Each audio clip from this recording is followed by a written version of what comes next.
आज के इस परिचर्चा में आप सभी का हार्दिक स्वागत है। स्थितियां तो कोई बहुत अनुकूल नहीं है समाज के स्तर पे और व्यक्ति के स्तर पर, लेकिन फिर भी हम मर्यादाओं को नहीं छोड़ सकते, न भाषा की और न व्यवहार की। तो इसलिए मुझे लगता है कि स्वागत शब्द जो है वो मुझे प्रयोग करना ही पड़ेगा। तो इसलिए भी स्वागत की इस तरह की परिस्थितियों में हम लोग अगर विचार करने के लिए उत्सुक हुए हैं तो निश्चित रूप से वो एक स्वागत के योग्य बात है, क्योंकि उसमें हमने संभावनाओं की ओर अग्रसर होने का निश्चय किया है। ये ठीक है कि महामारी का ये काल, इसमें सरकार की ओर से, गवर्नमेंट की ओर से, डॉक्टर्स की ओर से, साइंटिस्ट की ओर से और सोशल साइंटिस्ट की ओर से जो कुछ किया जा सकता है वो सब वो लोग कर रहे हैं, इसमें कोई संदेह नहीं है।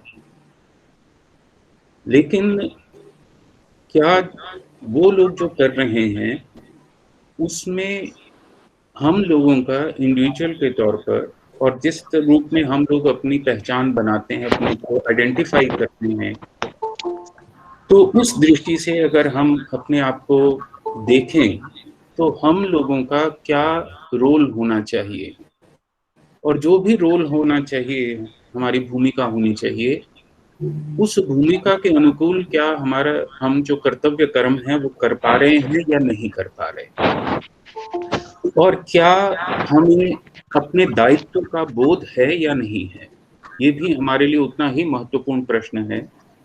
तो इन दो के बीच में आज की हम ये चर्चा करने जा रहे हैं, और विशेष रूप से संस्कृतज्ञों के लिए। हालांकि मेरा जो शुरू में दृष्टिकोण था वो था कि इसमें स्पोर्ट्स डिपार्टमेंट को, फिजिकल एजुकेशन, साइकोलॉजी, म्यूजिक और होम साइंस पर्टिकुलरली, इन सभी डिपार्टमेंट्स को जोड़ा जाए और उनके भी जो व्यूज हैं, विचार हैं, उसको इसमें शामिल हम करें। लेकिन कुछ समय की कमी और फिर औपचारिक परमिशंस की वजह से मैंने इस विषय पे नहीं गया। हालांकि अब भी हम जब चर्चा करेंगे तो चर्चा में हम कोशिश करेंगे कि संगीत विभाग को भी हम एडअप कर सकें, फिजिकल एजुकेशन के भी पक्ष को हम स्वयं ला सकें, साइकोलॉजी के पक्ष को भी ला सकें और होम साइंस को भी ला सकें। और किस किस रूप में उन पक्षों को हम लाएंगे, ये मैं आप लोगों के साथ इस 5-6 मिनट की भूमिका के बाद उसके बारे में बात करूंगा। आप लोग ये देख पा रहे हैं कि अपनी स्क्रीन के ऊपर जिन चित्रों को आप देख रहे हैं, आप तुरंत इनको धार्मिक कह लीजिए, लेकिन मनुष्य के शरीर में जब लोग ये इस धरती पर विद्यमान रहे होंगे तो अपने अपने समय की बहुत सारी कठिनाइयों को, दुखों को, कष्टों को इन्होंने अनुभव किया होगा। हाँ, नमस्कारम sir, good morning. Good morning ma'am, नमस्कार। तो इन सब विषयों को इन इन मनुष्यों ने अपने जीवन के एक्सट्रीम्स को देखा है। राम है, उन्होंने अपने एक्सट्रीम को देखा। कृष्ण है, उन्होंने अपने एक्सट्रीम, बल्कि महाभारत का युद्ध, इससे बड़ा युद्ध और क्या हो सकता है। महावीर जैन ने तपस्या के उन अंतिम चरणों की ओर चले गए जहां पर हम आज के युग में तो सोच भी नहीं सकते, इतना अति की ओर चले गए। बुद्ध भी अति की ओर जाकर के फिर मध्यम मार्ग की ओर आए। लेकिन इन चारों और इसी परंपरा में और भी आगे जितने भी विद्वान और संत, साधु संत और बाकी सब लोग रहे हैं, इन चार चित्रों को देखकर ये मत सोचिएगा कि केवल मैं फोकस यही कर रहा हूँ, मैं पूरी परंपरा की बात कर रहा हूँ, क्योंकि सभी चित्र यहाँ नहीं दिखाए जा सकते, सभी लोगों के बारे में बात करना संभव नहीं है। तो इन सभी व्यक्तित्वों को अगर आप ध्यान में दें तो अतियों पे जीने के बावजूद इन लोगों ने अपने कभी देवत्व को छोड़ा नहीं है। आप में से किसी का माइक ऑन है, प्लीज अपने माइक को ऑफ कर दीजिए। प्लीज अपने माइक को ऑफ कीजिए। आप अपने माइक को ऑफ रखिए प्लीज। अभी भी नहीं हुआ। तो दो माइक आप लोगों के किसी के ऑन है, उसकी वजह से ये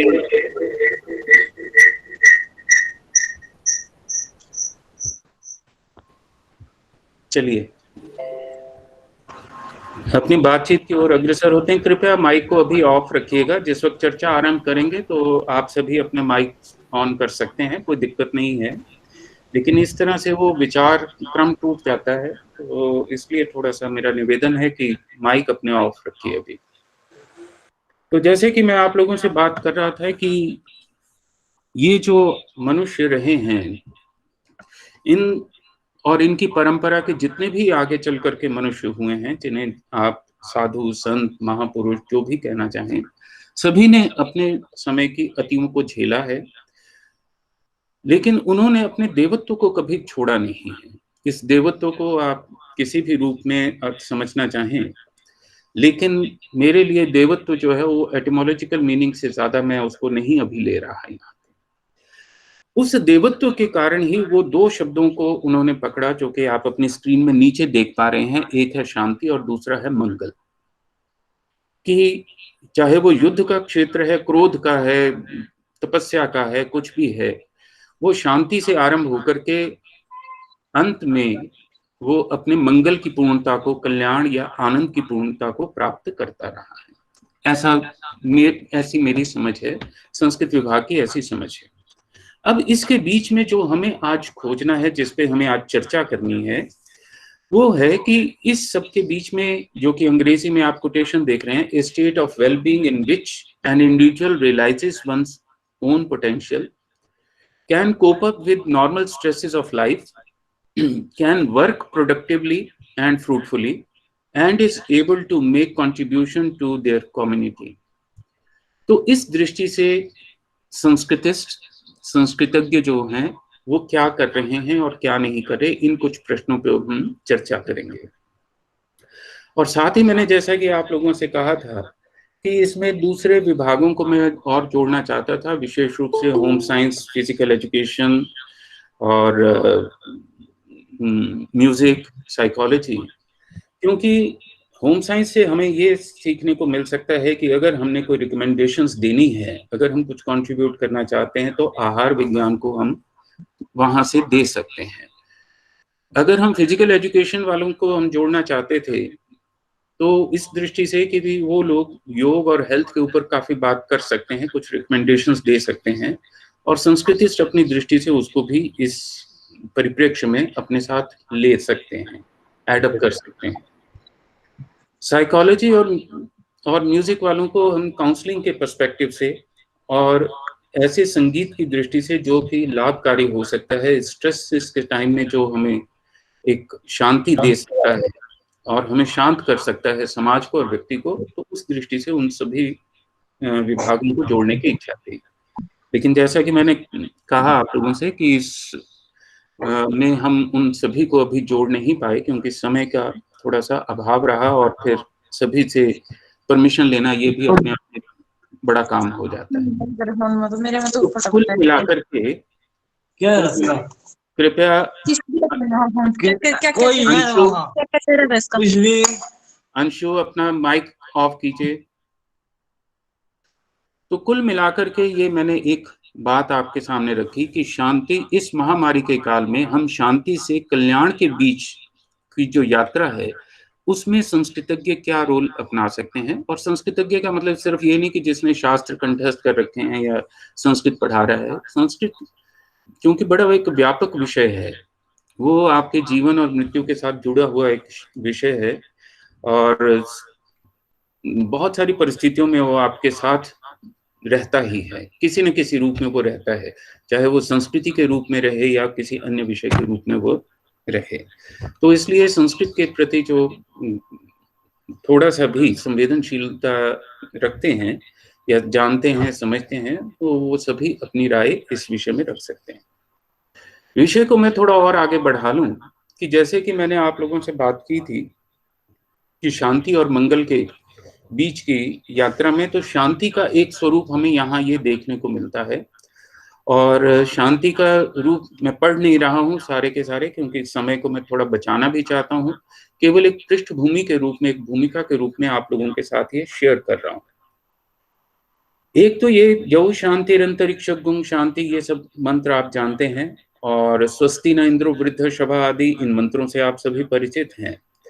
और सबसे बड़ी बात है कि आप एक मॉडल भी जानते हैं, हेल्थ का मॉडल, जो हमारी सोसाइटी में हर इंडिविजुअल के पास होना चाहिए। मुझे नहीं पता इन चीज़ों को कभी क्यों नहीं एडप्ट किया गया बाकी विषयों में, एजुकेशन सिस्टम में, कि पश्येम शरदा शतम जीवेम शरदा शतम। तो इस महामारी के काल में अगर इस मॉडल को हम किसी भी प्रकार संस्कृतज्ञों की ओर से या दूसरे लोगों की ओर से एस्टेब्लिश कर पाएं, और इसके लिए वो स्ट्रेटजीज और वो संभावनाओं की हम तलाश कर सकें, जिससे कि ये मॉडल जो है वो सोसाइटी में प्रचलित हो, कि 100 वर्ष जिए, स्वस्थता से जिए, 100 वर्ष हम सुने, 100 वर्ष हम स्वस्थता से बोल सकें, और अदीना श्याम, 100 वर्ष अदीन होकर के रहें।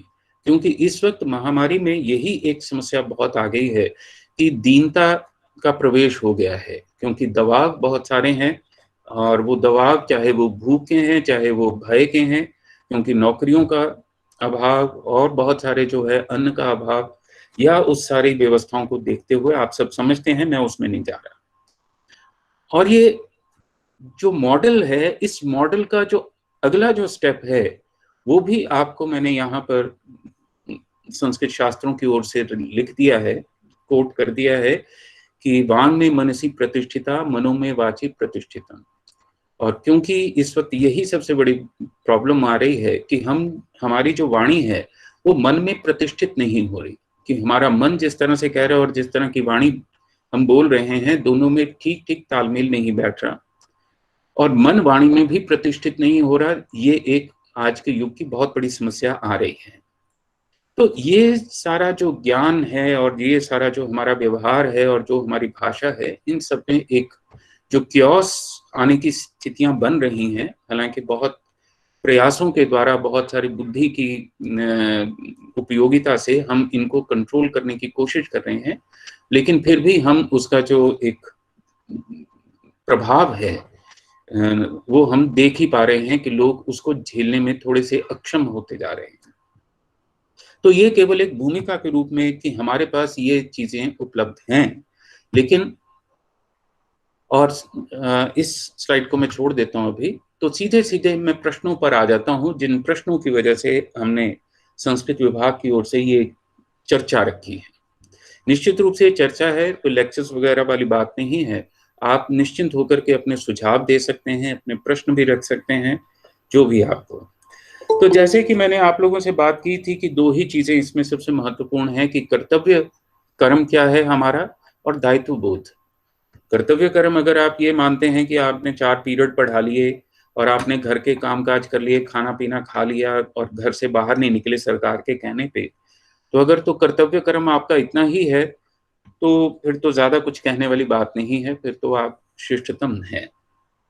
और साथ ही दायित्व बोध को आपने कर्तव्य कर्म के साथ मिला दिया, कि देखिए मुझे इस बात की जागरूकता है कि सरकार जब ये कहेगी तो मैं घर के बाहर जाऊंगा, और नहीं कहेगी तो नहीं जाऊंगा। अगर इतना ही दायित्व बोध है तो भी कुछ कहने की जरूरत नहीं है। लेकिन अगर कहीं भीतर से आप जागरूक हैं कि इस वक्त आप लोगों के आसपास गली मोहल्लों से लेकर के और बाजारों तक जो स्थितियां बन रही हैं, उन स्थितियों के बारे में अगर जागरूकता है, तो निश्चित रूप से आपके कर्तव्य कर्मों के आयाम बहुत फैल जाते हैं, बहुत बड़े हो जाते हैं। तो उसमें केवल शास्त्र चर्चा करके, उसमें केवल हम बातचीत करके इतिश्री समझ लें, ऐसा नहीं है। और ये चर्चा इसलिए भी नहीं है, ये केवल इसलिए है कि हाँ, वैचारिक स्पष्टता हो तो कर्म करने में जो है वो सुविधा हो जाएगी, उसमें कहीं पर भी संकरता नहीं आएगी, अस्पष्टता नहीं आएगी। तो मैं आप लोगों के साथ 4 प्रश्न शेयर कर रहा हूँ, और कोशिश कीजिए कि अगर इसी के ऊपर हम थोड़ा सा फोकस करके बातचीत कर सकें। और ये जब मैं फिर दोबारा दोहरा रहा हूँ कि मैं केवल संस्कृतज्ञों की बात नहीं कर रहा, जो भी लोग जुड़े हुए हैं, जो भी महसूस करते हैं, संवेदनशील लोग हैं, वो सारे संस्कृतज्ञ ही होते हैं। तो when whole humanity is in pain, sorrow, grief, are we doing enough? Is it sufficient? ये पहला प्रश्न है। पर्याप्त है जो कुछ आप और मैं कर रहे हैं? कहीं पर आप व्यक्तिगत रूप में इन आक्षेपों को मत लीजिएगा, प्रश्नों को आक्षेप मत समझिएगा। ये प्रश्न मेरे अपने से भी हैं और आप लोगों से भी हैं। Whatever we are doing, How is it useful? How is it useful, relevant for society, humanity and large? जो कुछ भी आप और मैं कर रहे हैं, उसमें से कितने प्रतिशत जो है वो सोसाइटी और मनुष्यता के लिए यूजफुल है और रेलेवेंट है? हो सकता है मैं घर में बैठ के पूजा पाठ कर रहा हूँ, प्रेयर कर रहा हूँ, इतने से ही मैं अपना समझ लूँ कि मेरा कर्म इतना ही है। तो क्या ये कितना प्रासंगिक है, कितना उपयोगी है मनुष्यता के लिए और सोसाइटी के लिए, ये भी एक विचार करने की बात है। और एक बात यहाँ पर और मुझे ध्यान आ गई कि मुझे प्रेयर शब्द थोड़ा-सा कुछ कभी संस्कृत के संदर्भ में बहुत प्रासंगिक नहीं लगा। इन्वोकेशन मुझे लगता है कि वो ही एक सही शब्द है कि उद्बोधन है। जितने भी वैदिक मंत्र हैं या संस्कृत की परंपरा में आगे जितने भी आए हैं, वो सारे के सारे एक उद्बोधन रहे हैं। अब आप उसको प्रकृति के साथ उद्बोधन समझ लीजिए या बाकी जो भी आप जानते समझते हैं, उसका उद्बोधन समझ लें। तो इन्वोकेशन और प्रेयर में एक फंडामेंटल डिफरेंस रहता है कि प्रेयर जो है वो दीनता से उभर कर आती है। आप कहीं सहारा ढूंढ रहे होते हैं, कोई आपको लीड कर रहा होता है, वो वहां पे प्रेयर आवश्यक है। लेकिन इन्वोकेशन में आप और आपके कर्म, और वहां पर आप इन्वोकेट करते हैं कि मुझ में थोड़ी सी क्षमता और चाहिए और मैं स्वयं इसको करूंगा। तो पुरुषार्थ का संदर्भ इस उद्बोधन और इन्वोकेशन के साथ है। एनीवे, तीसरे प्रश्न की ओर आए कि whatever we are doing, what is its application in these difficult time? कि जो कुछ भी हम कर रहे हैं उसकी एप्लीकेशंस कहाँ हैं, हम पढ़ा रहे हैं, अब छात्रों को कितना पढ़ा पा रहे हैं, आप और मैं जानते हैं यथार्थ बड़ा कटु है कि 100 विद्यार्थी हैं तो 100 में से 30-35 इससे ज्यादा नहीं जुड़ पाते हैं। और वो उसमें भी कल परसों जब मैं कुछ बातें कर रहा था स्टूडेंट से, और जब सर्वे कर रहा हूँ तो कोई खेतों में भी काम कर रहे हैं और वहां पर उन्होंने अपना मोबाइल ऑन किया हुआ है, और कई किसी के साथ बीमारी में किसी के साथ लगे हुए हैं। तो बहुत सारी समस्याएं स्टूडेंट्स की हैं इस वक्त, लेकिन मैं तो अपना दायित्व सरकारी तौर पे तो पूरा कर ही रहा हूँ कि मैं 4 पीरियड पूरे पढ़ा रहा हूँ। एनीवे, अंतिम प्रश्न भी हम ले लेते हैं। What is our understanding, perception, evaluation about the impact of this Covid on the present and future generations? दबाव बहुत सारे हैं और इसने हमारे सोचने व्यवहार करने के तरीकों में भी परिवर्तन किया, लेकिन फिर भी आप लोगों का अपना परसेप्शन क्या है और कैसे आप इस चीज को इवैल्यूएट करते हैं, इस बात को जरूर हमारे साथ आप शेयर करिए। अब एक अंतिम बात करके मैं आप लोगों के सबके विचारों को आमंत्रित करूंगा और आप सभी लोग अपने निसंकोच भाव से अपनी बातचीत कर सकते हैं, क्योंकि ये बड़ी अनौपचारिक बातचीत रखने की हमने कोशिश की है। तो इसमें दो चीजें जो सबसे ज्यादा आइडेंटिफाइड संस्कृतज्ञ के तौर पे हमें संस्कृत के टीचर होने के नाते मुझे लगती हैं, वो जैसा कि मैं शुरू में कहा हूं कि सबसे पहली बात हंगर है, बुभुक्षा है कि लोगों को फीड कैसे करना, क्योंकि बार बार लॉकडाउन से जो है इकोनॉमिक एक्टिविटी सारी बंद हो रही है और लोगों के पास धनराशि अभी तो चलो जो जमा है उससे काम चल रहा है, लेकिन 1-2 बार और लॉकडाउन लग गए तो बिल्कुल ही स्थिति खराब हो जाएगी।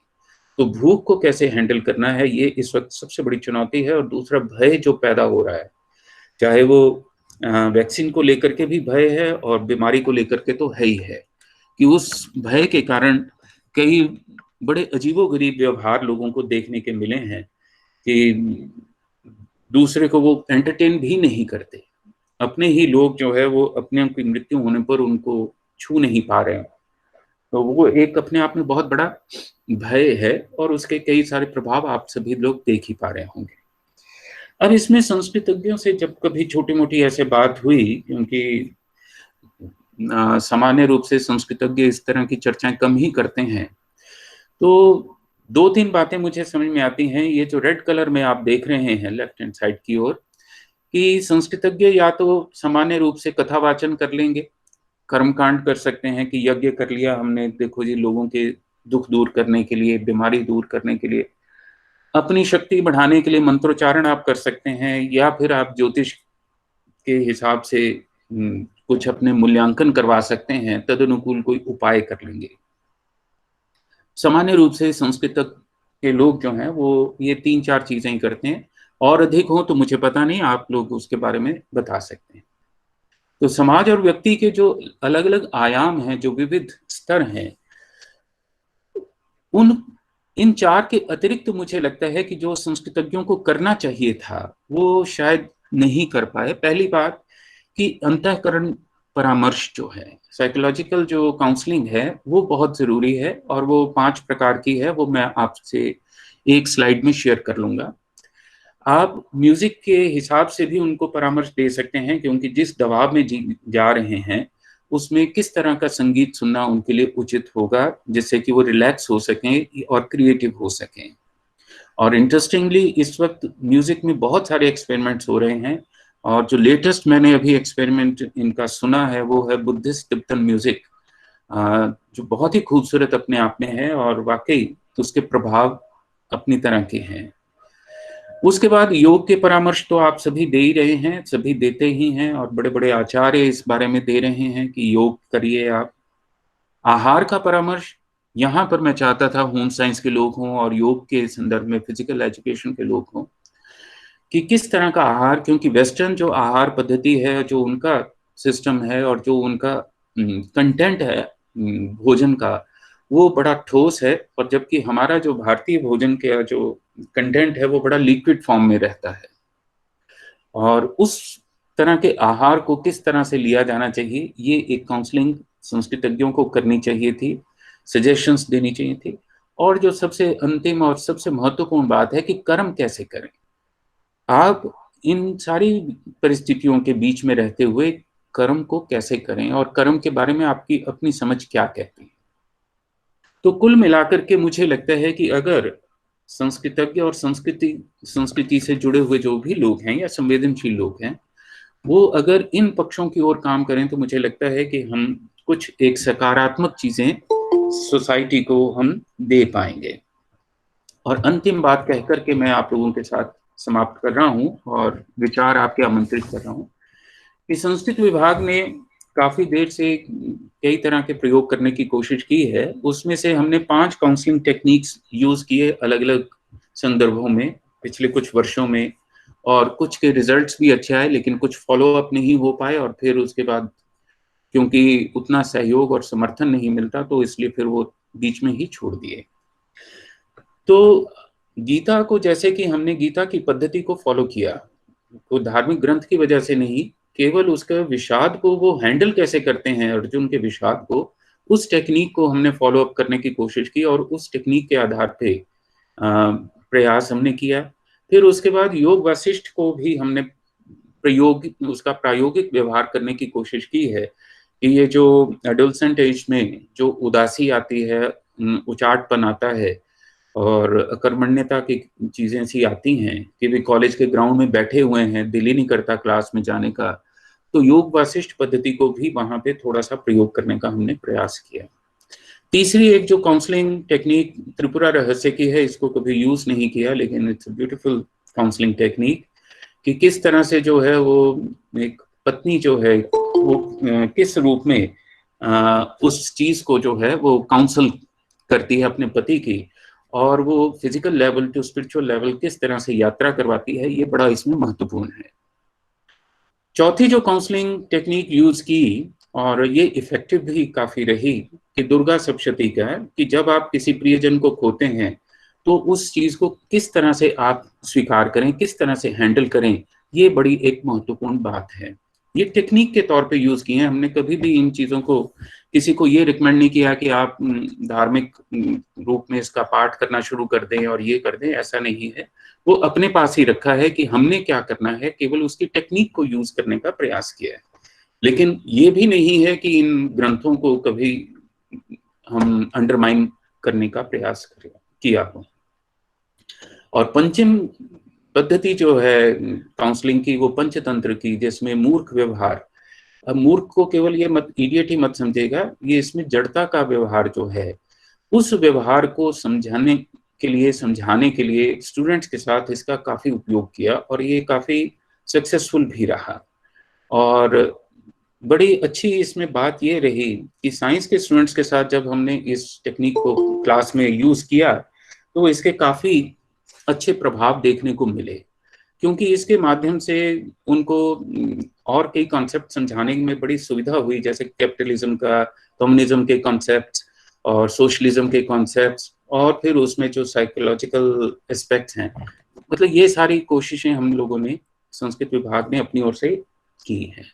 तो कुल मिलाकर के संस्कृत विभाग का ये रहा है, और काउंसलिंग की है, और ज़्यादा हम एक्सपेंड नहीं कर पाए, क्योंकि ना तो उतने मैन पावर है, और ना ही हमारे पास उतने ये सुविधाएं होती हैं कि हम लोग बहुत ज़्यादा सोसाइटी में सोसाइटी के साथ इंटरेक्ट कर पाए। तो कुल मिलाकर के ये मैंने आप लोगों के साथ ये सारा साझा किया है, अपना आइडिया, अपना विचार, कि संस्कृत विभाग किस सारे विषय और इसकी वस्तु को इस रूप में देखता है। और आप लोगों से अब जो है वो आप लोगों की टिप्पणियां, आप लोगों के विचार, आलोचनाएं, वो सब सादर आमंत्रित हैं, और बिल्कुल निर्भीक भाव से आप अपनी बात रखें, और इस बात का भी संकोच ना करें कि भाई क्या उचित है, क्या सही नहीं होगा, ऐसा कुछ नहीं है। ठीक है, तो आप सभी लोग जो हैं सादर आमंत्रित हैं इस सारी चर्चा के लिए। एक बात और कह दूं आपके साथ, कि ये विषय कुछ आप लोगों को ऐसा लग सकता है कि ये तो मोरालिटी का विषय है, क्योंकि ये दो शब्द जो हैं, अविनाश जी को देख करके मुझे ध्यान आ गया। अविनाश जी, हो सकता है कि कर्तव्य कर्म और ये दायित्व बोध जो हैं वो एथिक्स के और मोरालिटी के सब्जेक्ट मैटर ज्यादा लग रहे हो। लेकिन फिर भी मैं चाहूंगा कि इस विषय को हम बहुत ही व्यापक दृष्टि से देखें, और कुछ भी जो निश्चित हो सकता है तो बहुत अच्छी बात है, नहीं निश्चित होता तो भी कोई संकोच की बात नहीं है। तो आप सभी का बहुत बहुत स्वागत है। तो जो भी टिप्पणी जहां से भी शुरू करना चाहें, कोई प्रश्न रखना चाहें। नमस्कार मैम, सुषमा मेहता जी। जी जी, अगर आप कहें तो मैं हाँ ही हाँ, प्लीज आप शुरू करें तो बहुत ही अच्छी बात है जी। बहुत बहुत धन्यवाद। जैसे अभी हमने बात की कि संस्कृत, हम हमेशा से बात करते हैं कि संस्कृत संस्कृति, ये दोनों एक दूसरे के पर्याय से बन गए हैं। संभवतः इसमें कुछ विरोधाभास हो सकता है, चर्चा का विषय है। मेरे हिसाब से इसमें और भी कुछ जोड़ा जा सकता है आज की परिस्थिति के अनुसार। संस्कृत, संस्कृति, संस्कार संस्कृत से ही निकलते जा रहे हैं। इसके अलावा जो हमने बात की कि सकारात्मकता, संस्कृत के आप जितने भी ग्रंथ पढ़ते हैं, चाहे वो छोटी कहानियां हो, लघु कहानियां हैं, कथाएं हैं, या बड़े बड़े ग्रंथ, हमें उनमें से सकारात्मकता ही देखने को मिलती है। यानी उसका अंत जो है वो कोई न कोई शिक्षा या कोई सकारात्मकता से समाप्त होता है, पॉजिटिविटी देती है। अगर हम बात करते हैं कि मानसिक शांति चाहिए, तो अब मंत्र का उच्चारण करें, चाहे वो गायत्री मंत्र हो या ध्यान मंत्र हो, या जैसे आपने अभी बताया शांति मंत्र, तो उसके आधार पर मानसिक शांति कहीं न कहीं हमें वो प्राप्त होती है। ये हम अनुभव भी कर सकते हैं। सिर्फ ये कही सुनी बातें नहीं है, बल्कि हम इसे अनुभव करके भी देख सकते हैं व्यक्तिगत तौर पर। इसके बाद दूसरी चीज आती है संवेदना। जैसे मैंने कहा कि सकारात्मकता है तो संवेदना अपने आप उद्भूत होती है, कि अगर आप पॉजिटिव रहते हैं तो वहाँ कहीं ना कहीं संवेदना जागृत होती है, दूसरे के सुख के प्रति या दुख के प्रति भी। संस्कृत में एक भाव और है, जैसे अभी आपने चर्चा की, कि संस्कृत संगीत से बहुत अच्छी तरह संबद्ध है, क्योंकि संस्कृत का आरंभ ही श्लोकों से हुआ है, और श्लोक को जब तक समुचित रूप से संगीतबद्ध न किया जाए, या वैदिक मंत्र हैं, वैदिक ऋचाएं, जब तक वो संगीत लयात्मक होती है तो उनका सुनने का आनंद अपना ही है। आज आवश्यकता ये तो है कि संस्कृति किस तरह से जुड़ाव है। वर्तमान परिस्थिति में जैसे मैंने कहा कि हमें सकारात्मकता की बहुत आवश्यकता है। संस्कृत, क्योंकि यहाँ हम संस्कृत को जानने समझने वाले, और दूसरा जैसे आपने कहा संस्कृति को समझने वाले हैं, तो संवेदनाएं हैं। तो उसके लिए हमें आवश्यकता है आज सकारात्मकता की, कि हम जितने भी टीवी चैनल्स देखते हैं, न्यूज़ देखते हैं, तो एक से एक भयानक परिस्थिति है। एक तो हम पहले ही भयभीत हैं अपने अपने आधार पर, और दूसरा जब हम देखते हैं उसे सामने, तो वो एक का हजार होकर दिखता है, और हज़ार का लाख और करोड़ कब हो जाता है, और वो कहीं न कहीं हमारे दिमाग पर हमें मानसिक रूप से बहुत अशांत कर रहा है। तो उस संबंध में सकारात्मकता के लिए जैसे मैंने कहा कि हमें सबसे बड़ी बात है कि हम अपने अंदर वो सकारात्मक लाएँ, पॉज़िटिविटी लाएँ और उसे फैलाने का भी प्रयास करें। तो मैंने इस पर कुछ पंक्तियाँ लिखी हैं, संस्कृत की ही हैं और संगीतबद्ध है। अगर आप कहें तो मैं वो पंक्तियाँ कुछ सुना सकती हूँ, जो कहीं न कहीं हमें एक सकारात्मकता की ओर ले जाती हैं। मानसिक रूप से अगर आप उन्हें 2-3 पंक्तियाँ भी सिर्फ़ बोलें, तो वो कहीं न कहीं अनुभूत होती हैं, कि हमें कहीं शांति मिल रही है।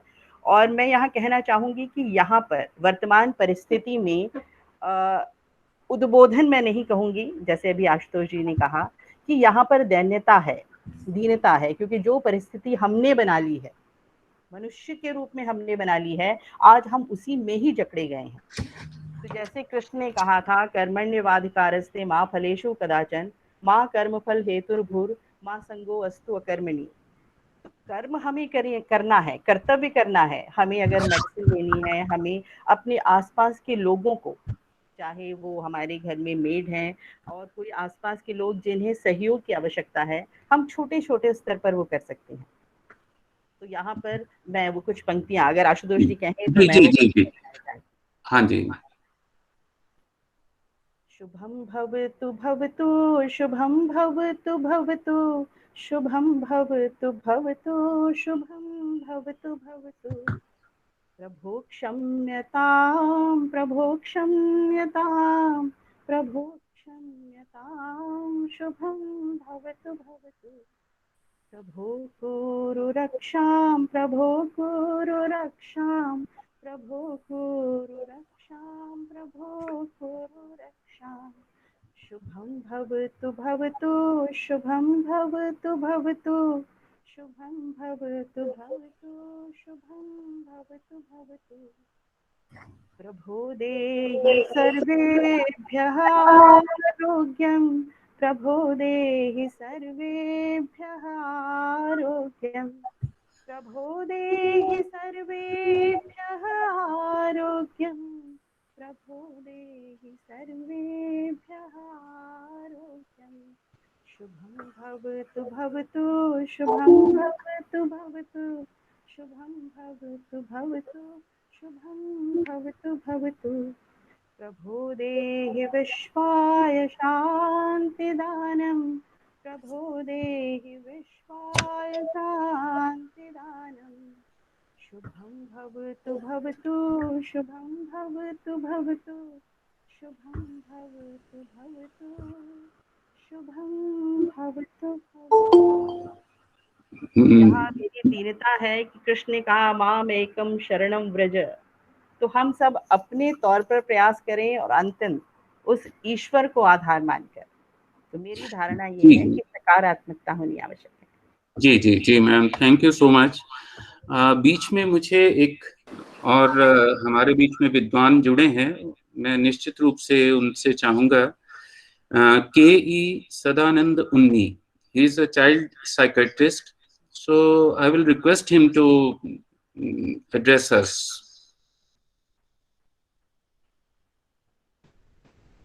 I have unmuted. Is it okay? Yes, yes, yes. You are audible, sir. You are able to hear? Yes, yes. You are clearly audible. First and foremost, namaskar to everybody. Namaskar. And that is based on the sloka Agasha Pradidam Toyam Sada Gacchabi Sagare Sarvadeva Namaskaram Keshavam Pradigacchati. When we are saying namaskar to one another, each other, it is reaching Lord Vishnu, Krishna. Because we think that an element of him is available in us everywhere, and inside us also, outside us.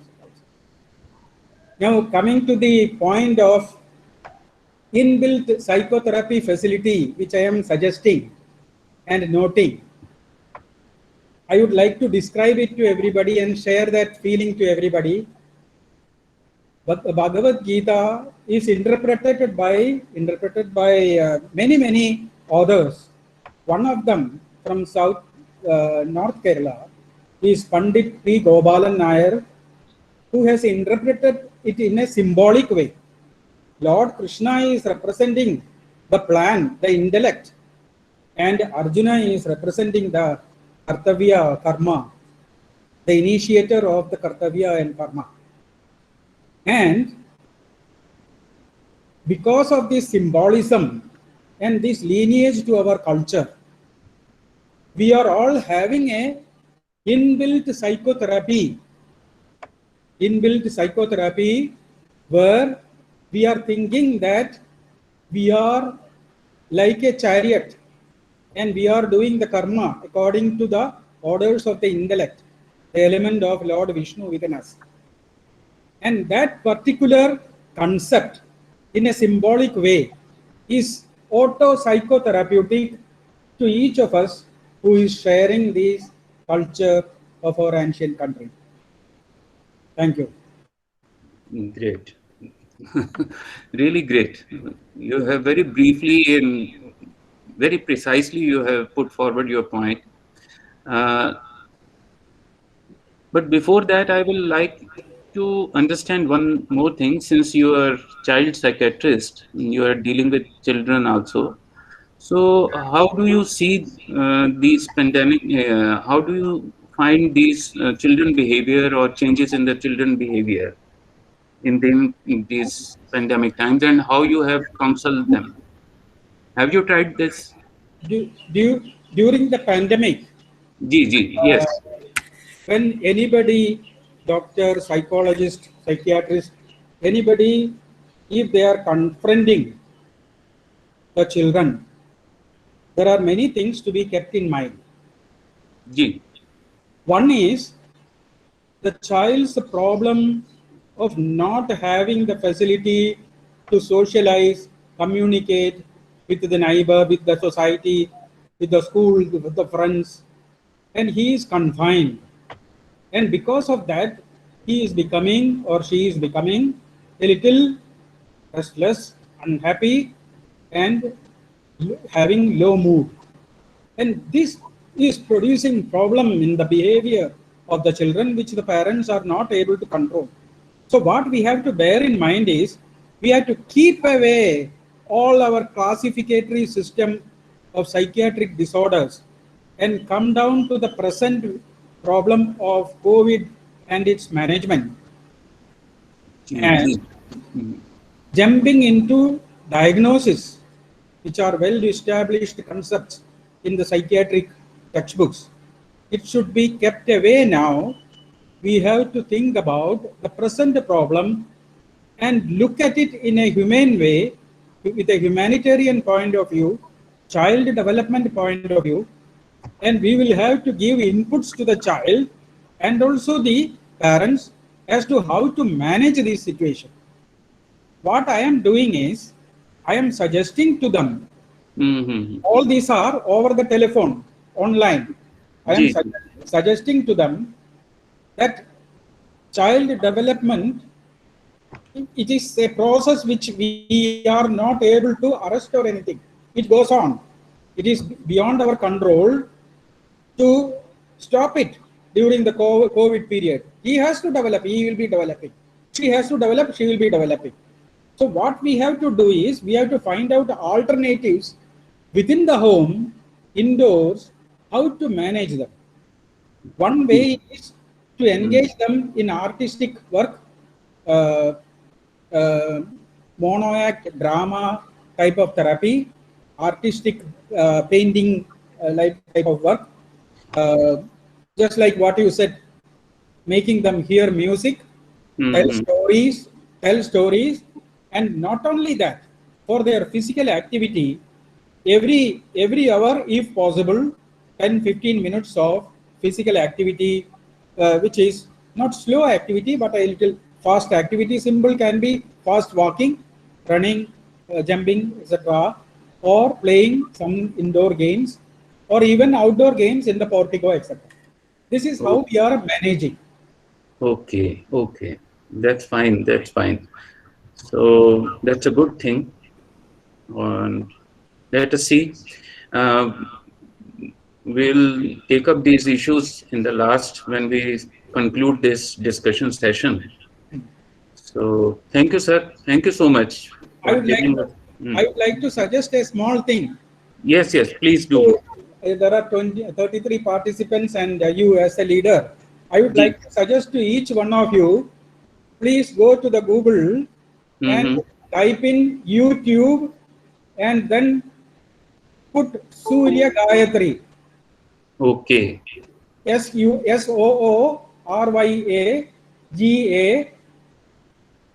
Okay. Can you put it? Can Surya you put it Gayatri. in? Can you put it in chat box? Yeah, I will do it. That will be better. Chat box, and you also write bhajan songs, and you will get very, very, very good bhajan songs in the website. Okay. Please hear and enjoy during your karma of the COVID period. Thank you. That's beautiful expression, कर्म. ठीक है. हमारे साथ doctor professor Avinash Srivastava ji वो जुड़े हुए हैं. So I will request him to make his observations and comments on this issue. He is professor of Buddhist studies at Nalanda University from Bihar. So I will request him to make some comments on this issue. धन्यवाद आशुतोष जी.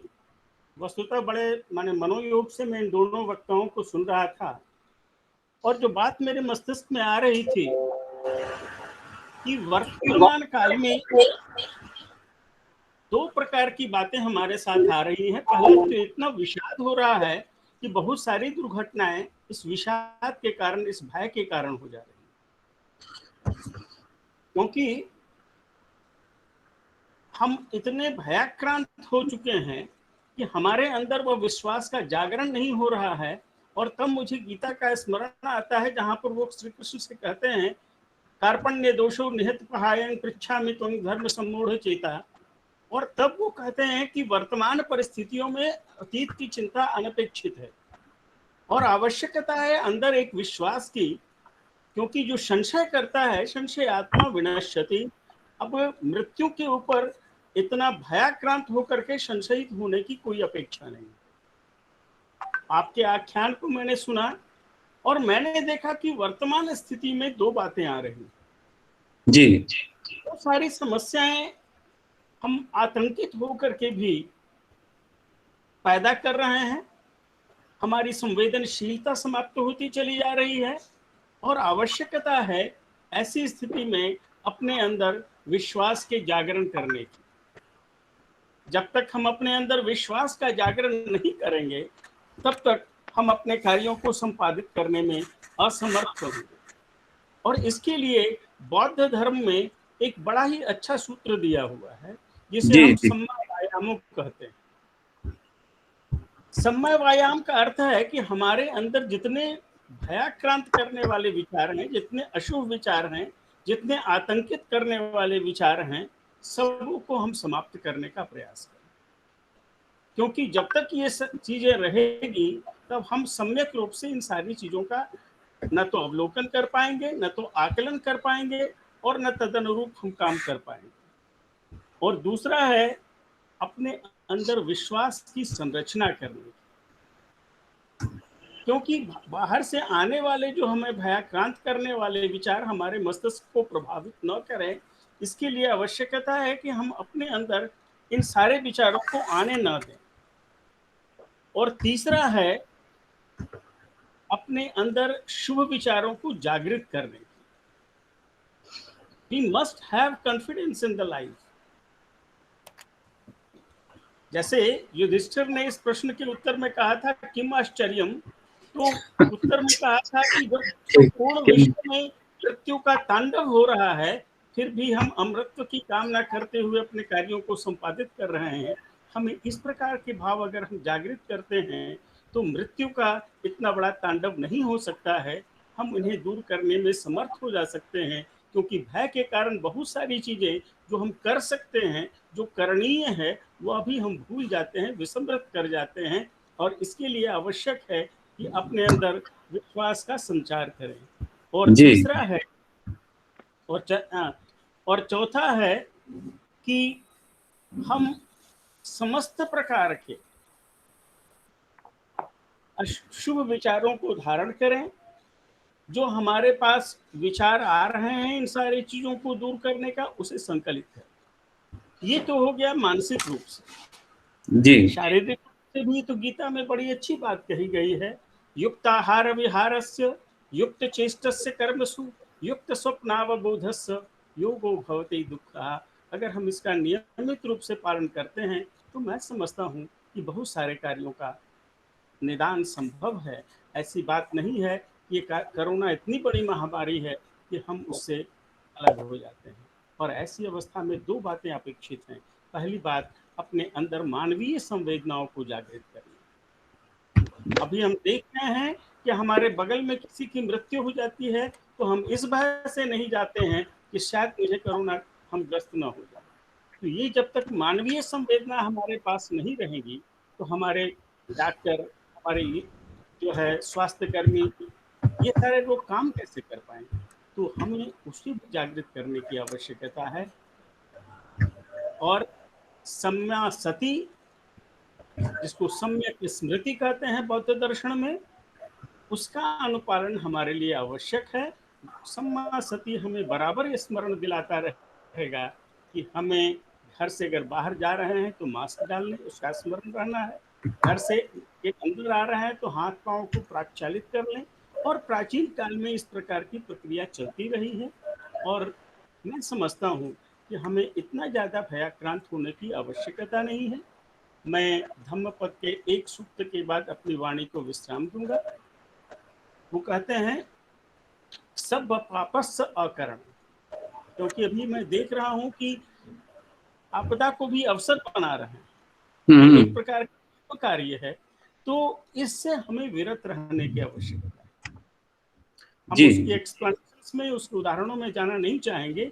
तो सब पापस्य अकरणम कुशलस्य उपसंपदा, अपने मन में कुशल विचारों का ये करें, दया का भाव, सेवा का भाव, सहयोग का भाव लाएं। अभी देखिए ना, वो हमारे मित्र हैं दवे साहब, गुजरात में हैं, लेकिन पूरे भारतवर्ष में वो एक संगठन है, माने धार्मिक संगठन है, कौन सा भाषण दिए थे, तो उन्होंने जितने उनके स्वामीनारायण मंदिर जितने थे उस सबों को उन्होंने अस्पताल में बदल दिया। जी मंदिर वहीं रह गए लेकिन वो अस्पताल हो गए। देवता हमारे जो है कोरोना पेशेंट हो गए और जितने पुजारी थे वे सब स्वास्थ्य कर्मी में परिणत हो गए। जब तक इस प्रकार का भाव हमारे अंदर नहीं जागृत होता है तब तक इस पर विजय पाना असंभव है। और इसके लिए दो बातें आवश्यक है, क्योंकि गीता कहती है संशय आत्मा विनश्यति, संशय करने की आवश्यकता नहीं है। और बुद्ध कहते हैं श्रद्धाय तरत योगं, अगर हमारे अंदर विश्वास है तो समस्त प्रकार के इस प्रकार के जो माने विभीषिका है इसके समुद्र से भी हम पार कर सकते हैं।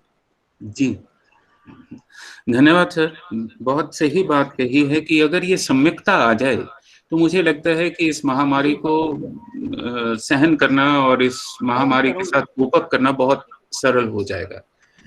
हमारे साथ डॉक्टर रविंद्र कुमार गुप्ता जी और मनमोहन शर्मा जी दिल्ली से जुड़े हुए हैं।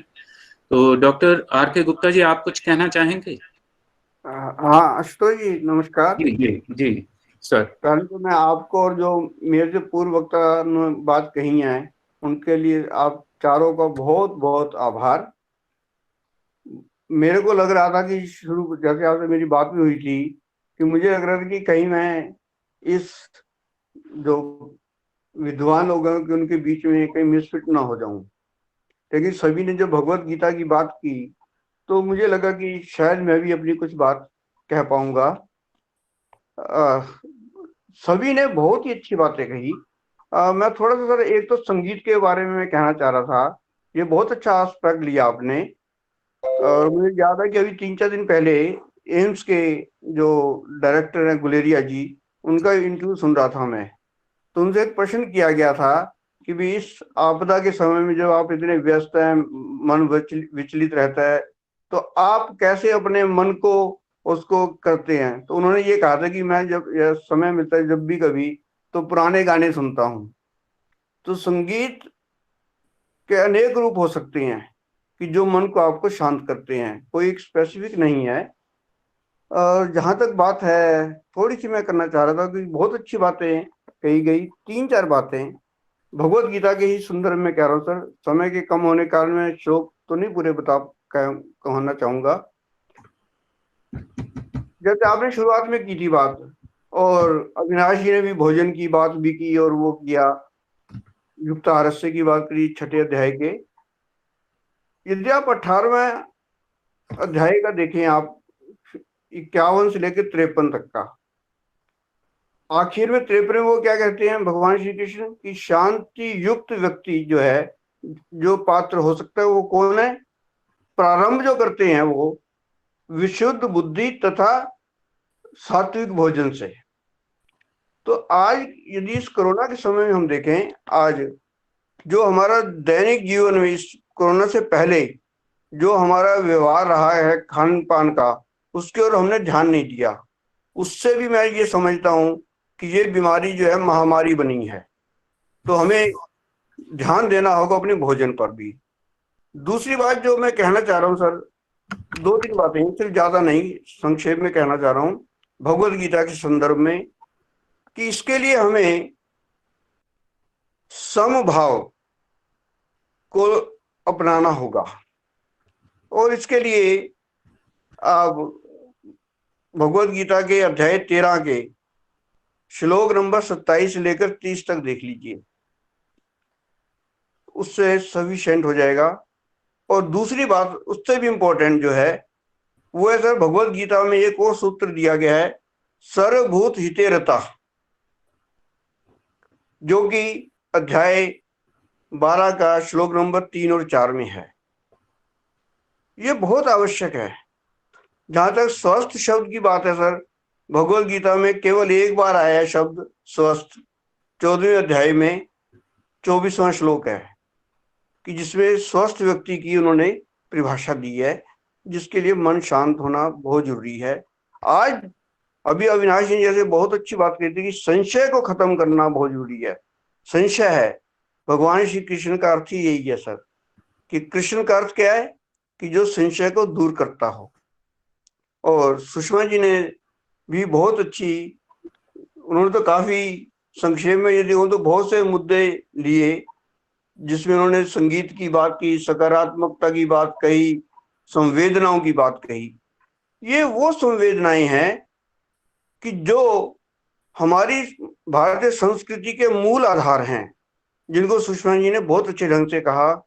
और जो डॉक्टर साहब ने कही बात, जो कि मनोविज्ञान के हैं, बहुत अप्रोप्रिएट बात कही उन्होंने। और जो आपने उनसे बाद में जो प्रश्न किया था कि हम बच्चों को कैसे, जैसे उन्होंने बताया कि कैसे मनोवैज्ञानिक रूप से हमारे बच्चे अस्वस्थ हो रहे हैं, तो मैं ये समझता हूँ सर, इसमें जैसे मैं अपना ही उदाहरण देके कर रहा हूँ कि आपको पता है कि मेरी 2 पोतियां हैं, तो मैं उनको एंगेज करने के लिए नृत्य के उनके साथ लग जाता हूँ करने, कभी म्यूजिक सुनने लग जाता हूँ, ताकि ये जो आज जो स्थिति आ रही है ना इस महामारी के कारण अकेलेपन की, मैं जिस सोसाइटी में रहता हूँ उसमें कोई किसी के पास आने जाने के लिए तैयार नहीं है, प्रिकॉशंस के साथ भी। तो इतने हमने प्रिकॉशंस कर दिए हैं कि कहीं ना कहीं सोशल,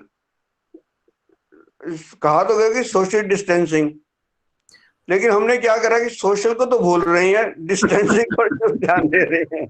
सही बात है।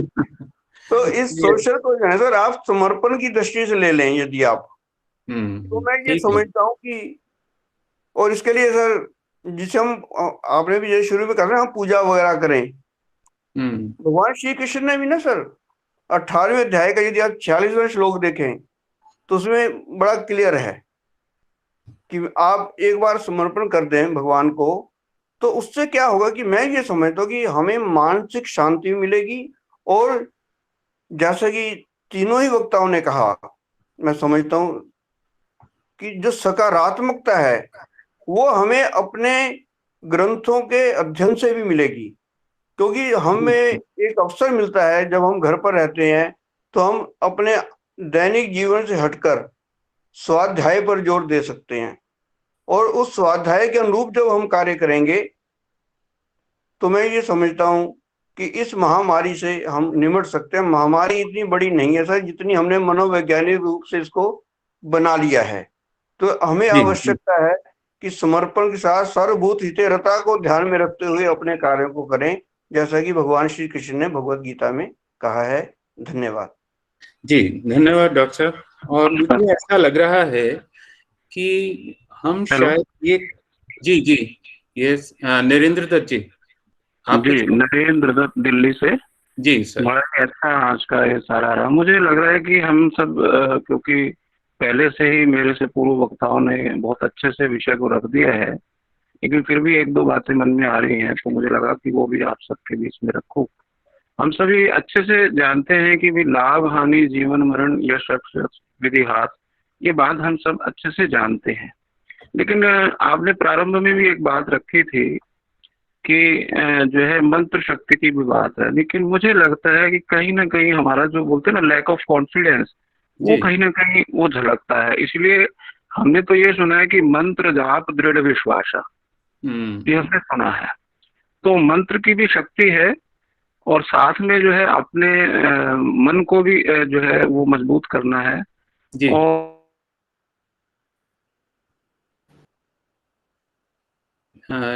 डॉक्टर साहब आपकी आवाज नहीं आ रही। नरेंद्र पूरे जी दिल्ली में करते हुए जी संवाद जरूर हमें कायम करना चाहिए, एक दूसरे से बात करते रहना चाहिए। उससे भी बड़ा जो है वो आपस में जो है आत्मबल भी मिलता है, और एक दूसरे के साथ जो है हम क्या है वो सीमित हो गए अपने अपने दायरे में, तो उससे भी जो है काफी ज्यादा दिक्कत आ रही है। विशेष रूप से मानसिक तनाव तो बना ही हुआ है।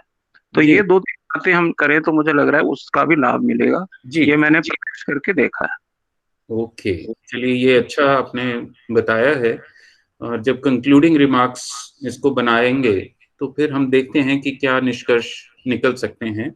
लेकिन अभी तक मुझे एक चीज जो समझ में आ रही है कि पीस और वेलबींग के बीच की जो यात्रा है वो हम अभी जो रिकमेंड कर रहे हैं वो विश्वास पे शायद कर रहे हैं कि हमें विश्वास लाना होगा। लेकिन मेरा थोड़ा सा संशय इस बात को लेकर के है कि विश्वास या समझ, हमारी अंडरस्टैंडिंग इन सब चीजों के बारे में यदि बन जाए तो मुझे लगता है कि ये सब ज्यादा आसान होगा। इन सब चीजों को हैंडल करना, इन सारी परिस्थितियों को हैंडल करना जो है वो ज्यादा सम्यक रूप से हम कर पाएंगे। लेकिन चलिए वो लास्ट में हम चर्चा लेंगे। और किसी का कोई बात अपनी रखना चाहता है, कोई परसेप्शन, कोई टिप्पणी, ये कुछ सभी गुरु जी कृष्ण कुमार जी, डॉक्टर कृष्ण जी। सभी गुरुजनों को मेरा नमन। जो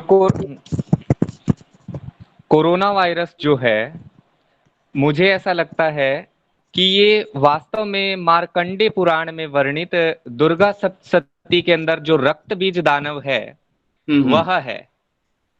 तो रक्त बीज का जो संहार है वो शक्ति के द्वारा ही हुआ। तो मुझे ऐसा लगता है कि सभी को ही, सभी इंसानों को अपनी शक्ति को जगाना चाहिए, और उस शक्ति से हमारे अंदर आत्मविश्वास जन्मेगा, और उस आत्मविश्वास से जो आज हमें संघर्ष की आवश्यकता है वो हम करने में सक्षम होंगे।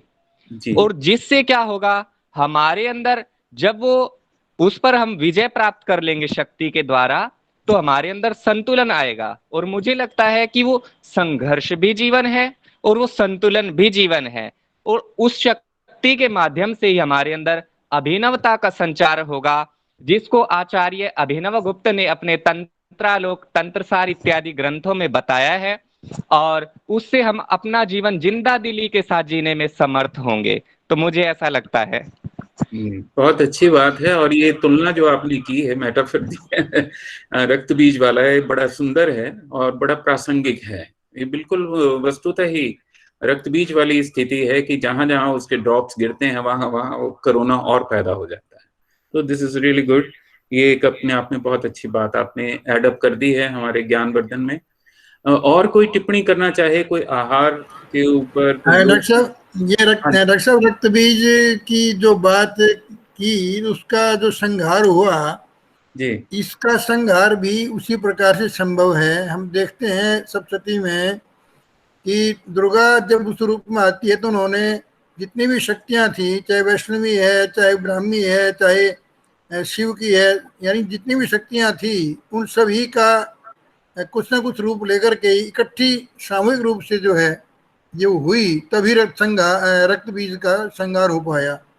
तो यहाँ भी हमारा समाज जब तक सारा इकट्ठा नहीं होगा और अपनी जिम्मेदारी नहीं समझेगा, तब तक इसका उपाय नहीं हो पाएगा। यदि सारी शक्तियां मिलके लड़ेंगी तो निश्चित रूप से रक्त बीज रूपी महामारी नष्ट हो जाएगी, ऐसा मेरा जी विश्वास जी है। धन्यवाद जी। चलिए, और किसी की कोई टिप्पणी हो?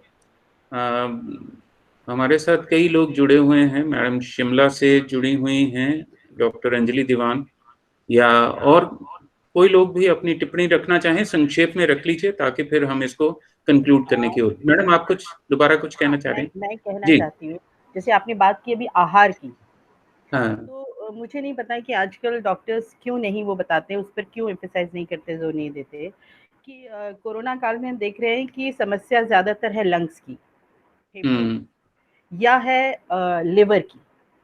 हम्म वो डैमेज हो गया, वो परेशानी हो गई। तो मेरे विचार से दो बहुत प्रमुख कारण हैं। लंग्स का असर, जो लंग्स पर जो भी नेगेटिव है उसका नकारात्मक प्रभाव होता है, वो है कि लोग जो धूम्रपान बहुत करते हैं। पहले इस बात पर बहुत जोर दिया जाता था कि धूम्रपान करता है, लेकिन मुझे नहीं पता कि कोरोना समय में क्यों ये डॉक्टर्स नहीं कहते कि इसे बिल्कुल बंद कर दिया जाना चाहिए, धूम्रपान बिल्कुल ना करें।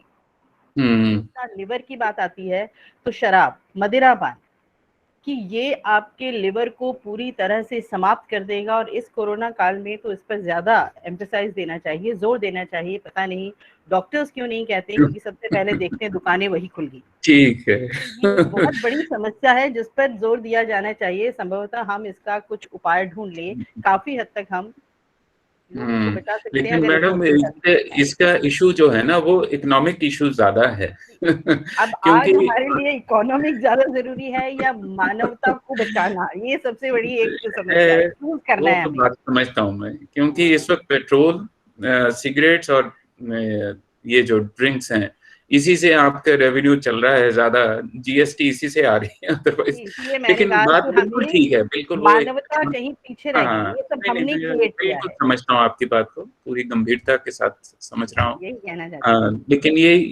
कई सारे मिक्स अप से इश्यूज हैं। ये हमें चूज और करना कुछ? है, हमें चयन करना है कि हमें जी मानवता जी चाहिए या रेवेन्यू चाहिए। जी, बिल्कुल बिल्कुल। एक बात गिराज मैं जी ये कहना नमस्कार, चाह रहा डॉक्टर हूँ। पवन आर्य।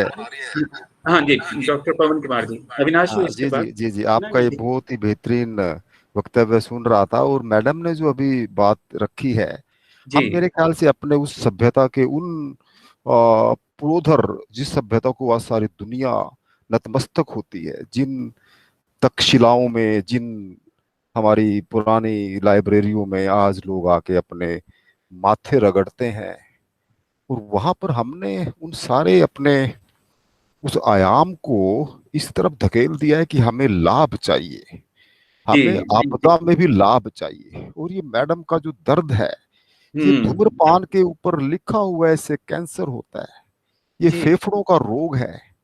और ऐसे ही हमारा जो ये हम शराब पी रहे हैं, इसके लिए हम रेवेन्यू जनरेट कर रहे हैं। हमें तो सारी विश्व को अब हम्म रोशनी देनी होगी कि ये शराब पीने की परंपरा हमारी महिलाओं में, बच्चियों में आनी शुरू हो गई है। एक हाँ वेस्टर्न एक कल्चर के नाम पर अपने आप को एडवांस घोषित करने के लिए उन्होंने सिगरेटें पीना शुरू कर दिया, और इसको हम नॉर्मल मान रहे हैं, और उनको वैश्यवृत्ति के जी दलदल में धकेल रहे जी हैं। जी जी, तो रेवेन्यू बिल्कुल। जनरेशन के ये बहुत ही एक आज के इस आपके वक्तव्य के संदर्भ में इन हम्म चीजों का बहुत अंदर टीस उठती है कि हम एक सभ्यता के मालिक हैं, बिल्कुल। हम दुनिया के अंदर एक हमारा एक स्थान है, और सारी दुनिया जो भी लोग सोचते हैं दर्शन में या इंसानियत में, जिनका थोड़ा भी हम्म झुकाव है, बिल्कुल बिल्कुल। आज इस कोरोना ने कर दिया है, वो इस दिशा में सोचते हैं। तो हमें तो आगे बढ़कर अपने देश को बचाना है। और खासकर मैडम ने तो इन I just forgot her name, उन्होंने तो बिल्कुल she has explain the things to the core of our heart कि बिल्कुल इसका कारण ही इम्यूनिटी को बर्बाद ही यही चीजें करती हैं। तो जी सर, और जी। अभी मैं एक और चाह रहा था कि मेरे एक दोस्त ने, वो बुद्धिस्ट मित्र हैं, उन्होंने हाँ मुझे जी, कुछ भेजा है, तो मैं, आपकी इजाजत हो तो मैं उसको चैट बॉक्स में डाल दूं? डाल दीजिए, प्लीज प्लीज शेयर कीजिए। धन्यवाद, धन्यवाद, बहुत बहुत बहुत शुक्रिया, बहुत बहुत धन्यवाद, सभी को सादर नमस्कार, प्रणाम। जी अविनाश जी, बहुत संक्षेप में जो भी आप टिप्पणी कर रहे थे, और उसके बाद किसी और की कोई टिप्पणी है तो करें, नहीं तो फिर हम। आशुतोष जी, मैं 1 मिनट जरूर लेना चाहूंगी। जी जी, मैडम अंजलि दीवान शिमला से हैं, सेंट बीज कॉलेज से, और होम साइंस से हैं, तो प्लीज डू शेयर। हाँ सर, मैं ये बोलना चाहती हूँ कि जो ये कोरोना वायरस कोविड-19 है, ये हमारे शरीर के बाहर नॉन लिविंग है। जी जैसे ये हमारे शरीर के अंदर आता है, ये लिविंग हो जाता है, और ये इट इज सो प्रिमिटिव। हम, हाँ, जो ह्यूमन बींग्स हैं सबसे ज्यादा इवॉल्व हैं। इसका कोई सिस्टम नहीं, कोई आंखें नहीं, कोई हार्ट, कोई सिस्टम्स नहीं है, लेकिन फिर भी ये हमारी बॉडी को टेक ओवर क्यों कर रहा है? ये एक फ्लू वायरस है, 200 फ्लू वायरसेस हैं, कॉमन कोल्ड वायरसेस हैं, उसमें से ये एक है।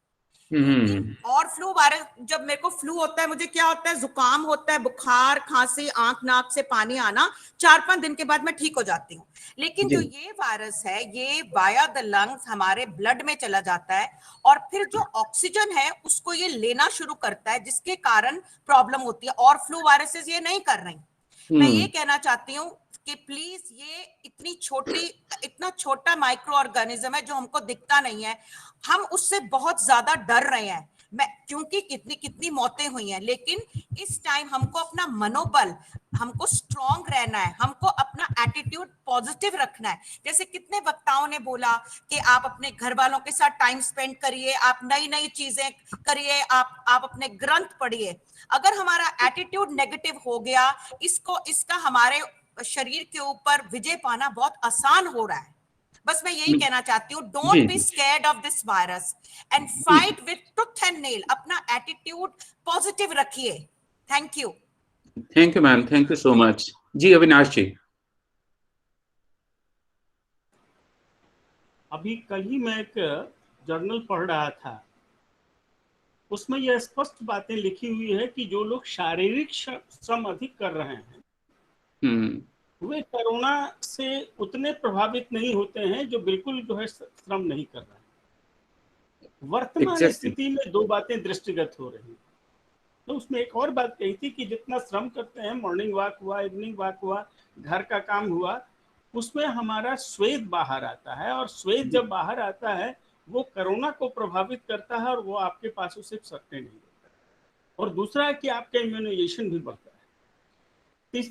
दूसरी बात यह है कि अभी मैडम अंजलि दीवान बता रही थी कि मनुष्य के मस्तिष्क में जो नकारात्मक वृत्तियों का जो संचय हो गया है, वो हमारे कोरोना वायरस को बहुत ज्यादा अपनी ओर आकर्षित करने लगा है। तो इस प्रकार के पॉजिटिव थॉट्स को भी जनरेट करना चाहिए। जी और जी पॉजिटिव बिल्कुल। थॉट्स को जनरेट करने के लिए दो बातें हो सकती है, जैसा कि अभी कई वक्ताओं ने कहा कि किसी ने कहा दुर्गा सप्तशती का पाठ करिए। तो हम जब भी कोई भावात्मक विचार के लिए अगर नहीं कोई पॉजिटिव मिल रहा है, तो अपने आप को we should surrender towards the God. Gita में कहते हैं ना, सर्वधर्मान् परित्यज्य मामेकं शरणं व्रज अहं त्वां सर्वपापेभ्यः मोक्षयिष्यामि मा शुचः। अगर हम सरेंडर भी कर देते हैं तो कम से कम वह नकारात्मक प्रभाव विचार हमें प्रभावित करने में असमर्थ हो जाते हैं, क्योंकि हम तब संशय में नहीं रहते हैं। हमारा मस्तिष्क जो है बड़ा मजबूत रहता है, और जब तक हमारा मस्तिष्क मजबूत नहीं होगा तब तक हम कोरोना से फाइट नहीं कर सकते। और तीसरा है, आपने बड़ी अच्छी बात आरंभ में कही थी, हमें नियमित रूप से योग अभ्यास करना चाहिए, क्योंकि आज की जिंदगी को देखकर मुझे लगता है, घर में ही, मैं भी रूम में ही बंद हूँ, हमारे घर में 11 लोग प्रभावित है कोरोना से, अभी मुक्त हुए हैं जिस मकान में मैं हूँ। तो कमरे में था तो एक लगा कि रेलगाड़ी के डब्बे में है, खाता हूँ, पीता हूँ, बिछावन पर लेट जाता हूँ। तो इस प्रकार की अक्रियता भी हमें प्रभावित कर रही है। इसलिए हम अगर योगाभ्यास करते रहें, प्राणायाम करते रहें, दिन भर कुछ न कुछ कार्य करते रहें, तो हम समझते हैं कि सकारात्मक विचार और योगाभ्यास बहुत हद तक कोरोना से मुक्त होने में हमें सहायक होगी। जी और वैसे भी युक्ताहार विहारस्य युक्त चेष्टस्य कर्मसु युक्त स्वप्नावबोधस्य योगो भवति। जी जी, धन्यवाद धन्यवाद। तो मुझे लगता है कि अब किसी और की कोई टिप्पणी हो तो वो he can share his comment. Sir 2 minute मुझे देंगे? हाँ मैम, मैडम हाँ पूनम देई। हाँ जी, सभी को नमस्कार। जी और बहुत अच्छे विचार आए, शास्त्र सम्मत सारी बातें आई। सर मैं 2-3 बातें अपनी सिर्फ साझा करूंगी। आप जी मेरे विचारों को क्रांतिकारी कह सकते हैं, मुझे डेयरिंग कह सकते हैं, लेकिन सर मैं अपनी बात बता रही हूँ कि इस 15 महीने में मैंने शायद सिंगल डे काढ़ा पिया होगा। और निश्चित रूप से मैं आहार के ऊपर ध्यान देती हूँ सर, ठंडा नहीं खाती पीती, क्योंकि मेरे पिताजी डॉक्टर रहे तो घर में शुरू से एक कल्चर रहा इस तरह का। और जो सब ने ये बात समर्पण की कही, उसके साथ सर मैं एक बात जरूर जोड़ना चाहूंगी कि स्वीकार्य भाव, अगर स्वीकार्य भाव नहीं है तो शायद हम इस पेंडेमिक को नहीं काट सकते। आप लोगों को मैं बताना चाहूंगी कि मैं लखनऊ से बिलोंग करती हूँ और 400-450 किलोमीटर दूर में धामपुर में बिल्कुल अकेले रहती हूँ। और 12-13 अप्रैल के बाद कॉलेज बंद हो गया। मैंने देवी के जो उपवास रखे, उसमें मैंने देखा कि सर मैं 2-2 बजे तक मैंने कुछ नहीं खाया, पाठ करने के बाद प्रसाद ग्रहण किया और मेरे अंदर ही जिसे आप कह सकते हैं कि ऐसा संचार हुआ। मैं हैरान हूं सर अपने आप को देख के कि मुझ में इतने सारे बदलाव कैसे आते जा रहे हैं। हर तरफ से सर मुझे ऐसा अपने आप को लगता है कि मेरे अंदर क्वालिटीज आती जा रही है। मुझे लगता है हम सबको ये वाली सकारात्मकता रख करके और फिर एक संवेदनशीलता के साथ हम किसी के लिए कुछ कर सकें, वो अवश्य करना चाहिए, क्योंकि नकारात्मकता सर अपने आप से प्रारंभ होती है। और रही बात आपकी, आपने म्यूजिक कहा, मेरी माँ म्यूजिक, मैं खुद गाती हूँ, मुझे लगता है मेरा वही प्राणायाम हो जाता है, क्योंकि मैं स्पेसिफिक प्राणायाम खुरपी लेकर के 100-150 गमले रखे हैं। सुबह 1 नींबू पानी लेके और 1 कप चाय लेके सर मुझे 3 घंटे लग जाते हैं। कभी मैं उनमें खाद डालती हूँ, कभी मैं उनकी गुड़ाई करती हूँ। मुझे लगता है कि सर, अच्छा पाकिस्तानी सीरियल्स देखती हूँ सर, वो थोड़े ज़हीनी होते हैं, वो उनसे मन उकता गया तो इंडियन आइडल देखने लगे। मुझे लगता है सर ये ऐसा समय है कि जिसमें आपको जो अच्छा लग रहा है आप वो करिए, कोई बाध्यता नहीं है। और प्रार्थना सर मेरे विचार से मैं शाम का 1-1.5 घंटा जरूर देती हूँ, चाहे उसमें मैं मंत्र पढ़ करके दूं, चाहे मैं रो करके ईश्वर से गिड़गिड़ा के मांगू। मुझे लगता है सर मानव जाति के लिए सबसे आवश्यक है कि हम बहुत तन्मयता के साथ करके और मांगे कि हम सबकी रक्षा करिए, हमें विवेक दीजिए कि हम गलतियां ना करें। अक्सर मैं तो जब शिव को जल चढ़ाती हूँ ना, तो मुझे आपकी बात याद आ जाती है कि कोरोना जो है ये शिव जी का गढ़ है, तो मेरे मुख से जल देते देते ओम नमो शिवाय के साथ साथ ये भी निकलता है, भाई आपको तो जल चढ़ा के आपका तो सारा आप नीलकंठ जहर हम शांत करें, हमारा जहर प्रभु कौन शांत करेगा, आप कीजिए। तो मुझे लगता है सर भावों का बहुत बड़ा प्रभाव है। और शारीरिक रूप से सर मैंने 7 किलो वेट अपना लूज किया, या आप कह सकते हैं कि मेरा कम हुआ, मैं 50 kg पे आ गई हूँ। इसको आप मान सकते हैं, लेकिन शारीरिक रूप से सर मेरी क्षमताएं बढ़ती चली जा रही है। मैं देख रही हूँ कि कृष्ण होने पे भी वो क्षमताएं बढ़ रही हैं। और मेरा मानना बस यही है कि हमको शरणागत और स्वीकार्य भाव, ये 2 बातें पहले लेनी है, उसके बाद ही सर हम समाज के लिए भी कुछ कर पाएंगे। जी जी, धन्यवाद मैम। ये आपने बहुत अच्छा अपना व्यक्तिगत बातें बताई हैं जो व्यक्तिगत रूप पे आप कर रही हैं। तो निश्चित रूप से ये सेल्फ मैनेजमेंट जो है बड़ा अच्छा है। कहीं ना कहीं तो किसी न किसी रूप में तो आपको अपनी व्यवस्थाएं करनी ही पड़ेंगी। शास्त्र उसमें सहायता कर सकता है, लेकिन करना तो आपको ही पड़ेगा। और ये कर्म व्यवस्था हमें देखनी ही चाहिए, इसका विश्लेषण करना चाहिए। सर एक बात थी, अभी जैसे आपका वेबिनार देखते देखते मैं आराम से बेड पे अभी इसको अटेंड कर रही थी और अचानक मुझे खांसी का धसका सा लगा। मैं किचन में पानी पीने गई तो देखा सब्जी रखी हुई थी, अगर 2 मिनट और देर हो जाती तो वो शायद सब्जी जल जाती। तो सर मैं इतनी छोटी छोटी बात में भी उस प्रभु की कृपा देखती हूँ, इतनी छोटी छोटी बातें, और इसीलिए बहुत सारी कृपाएं मिलती चली जाती हैं। जी जी, चलिए, मुझे लगता है कि और अगर किसी का कुछ हो तो ठीक है, नहीं तो हम Yes. Yes Sadanand ji please. First and foremost, we have changed the COVID appropriate behavior. जी। Now we have to wear double mask. And inside the homes, if we are sharing the space, we have to wear double mask if we are sharing the space with anybody. Exactly. Why this change? Because now we know it is not only because of the droplets. The droplets are spreading the virus. The air, it is airborne. The breeze also is spreading the virus. So what we have to do? And 3 meters is the social distance, which is more appreciable rather than 1 or 2 meters. Then there are 2 devices. One invented by what is his name? It is invented by an Indian. It is marketed by Forbes company, Forbes. Forbes company, and it is a device just like the infrared lamp. Okay. Where some waves will be emanated.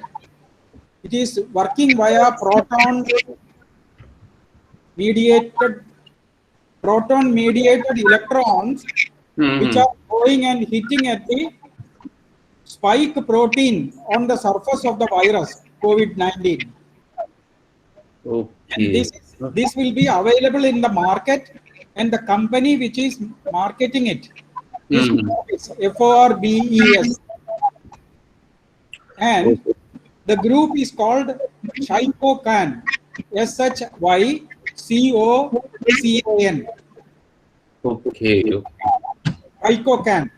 And it is invented by Raja Vijay Kumar. Okay. Raja Vijay Kumar. It is going to be available in the market. Another one. Okay. Another important message is in one of the Israeli universities, they have found that inside the room, the virus can be disinfected. The room can be disinfected by another method. The Raja Vijay Kumar's method is by using protons mediated electrons. That is for disinfecting the rooms, halls, schools, houses, etc. Okay. And in Israeli university, what they have found is ultraviolet light.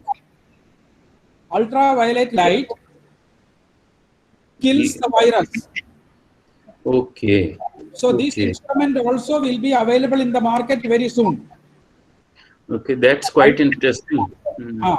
And a thing which we have learned in the last episode of the virus spread, the first wave, is that simple soap solution or soap washing the hands with soap.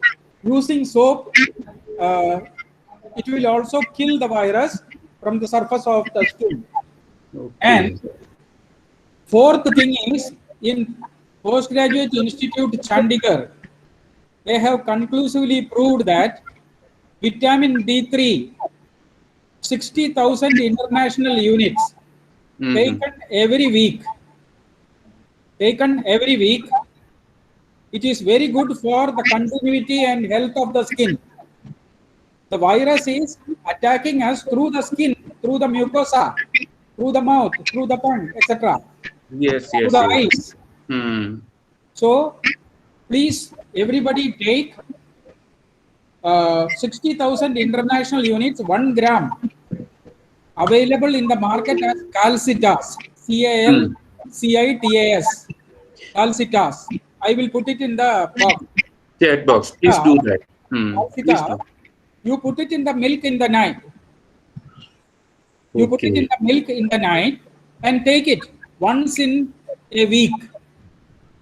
That is for the health of your skin and the mucous membrane.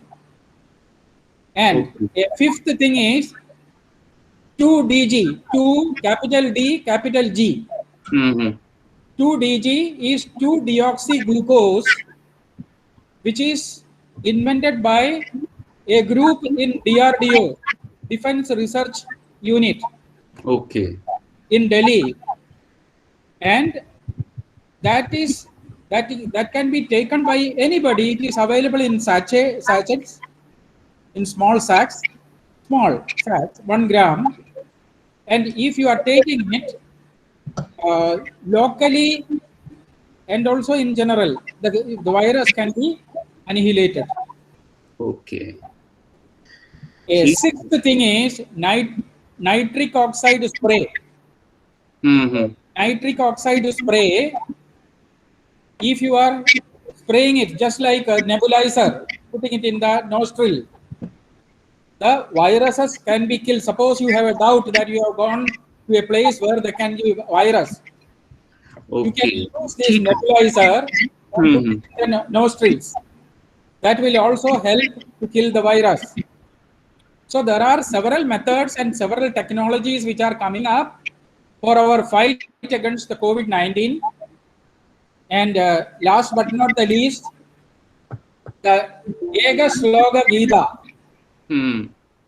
The last stanza of Bhagavad Gita is called Ega Sloga Gita. Yatra Yogeshwara Krishno, Yatra Partho Dhanurdara, Tatra Sir Vijayo Vidir Guruvam Nidirma Dirmama. Where there is Krishna, Lord Krishna and Arjuna along with us, the intellect and a plan and a enthusiasm for action, karma, kartavya, if it is there will be success. Let us all hope and wish one another success in the COVID fight. Oh, yes, surely. Thank you very much. Please do share Doctor, as per vitamin D, you told about taking vitamin D, and it is oil soluble vitamin, and it can create toxicity because this amount is very dangerous. Only a person who has vitamin D deficiency can offer this vitamin, I think. And as per you said about this ultraviolet rays, so Trump has also discovered this wonderful phenomena, and he has made several victims of this virus. It appears to be very contradicting with the basic medical phenomena and the basic medical science. And so is this nitrous oxide into our nostrils. I think we have to really look upon particularly vitamin D. I don't know in that detail, but I think we should be very cautious about that. Thank you, sir. Thank you for your inputs here. Doctor, please do share these informations if possible in the chat box with all of us for the benefit of all.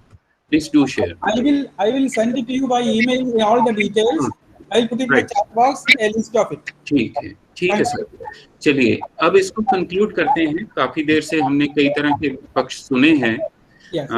धार्मिकता से, विश्वास से लेकर के और विज्ञान के कई पक्ष हमने सुन लिए हैं. तो मैं निवेदन करूंगा डॉक्टर रमाकांत आंगिरस जी से कि वो इसको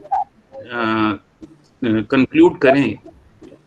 ये सारी जो चर्चा हुई है और जो हमारा ये विषय रहा है, इसको वो कंक्लूड करें.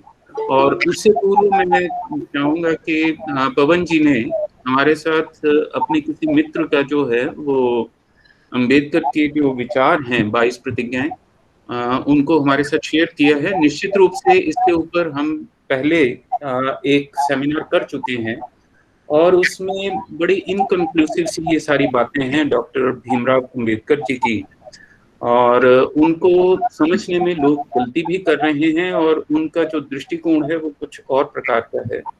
तो आप कभी भी चाहें तो हम इस पे चर्चा कर सकते हैं और इनके 22 के 22 जो वो बातें कह रहे हैं उनके संदर्भों को भी स्पष्ट किया जा सकता है और उनको निरस्त भी किया जा सकता है. कोई ऐसी कठिनाई नहीं है, क्योंकि मैंने अंबेडकर के ऊपर लगभग 5 सेमिनार किए हैं और पांचों में उनके ऊपर मैंने संस्कृत की दृष्टि से ही चर्चा की है. और एक उसमें से जो मेरा अपना जो विशेष लेक्चर रहा है वो रहा है कि Brahmanical evaluation of doctor Ambedkar. तो मैं इन चीज़ों को बड़े आसानी से उत्तर दे सकता हूँ, ये कोई गंभीर चीज़ें नहीं हैं और ना ही एकेडमिकली इनका कोई ज़्यादा महत्व मैं कभी समझ पाया हूँ।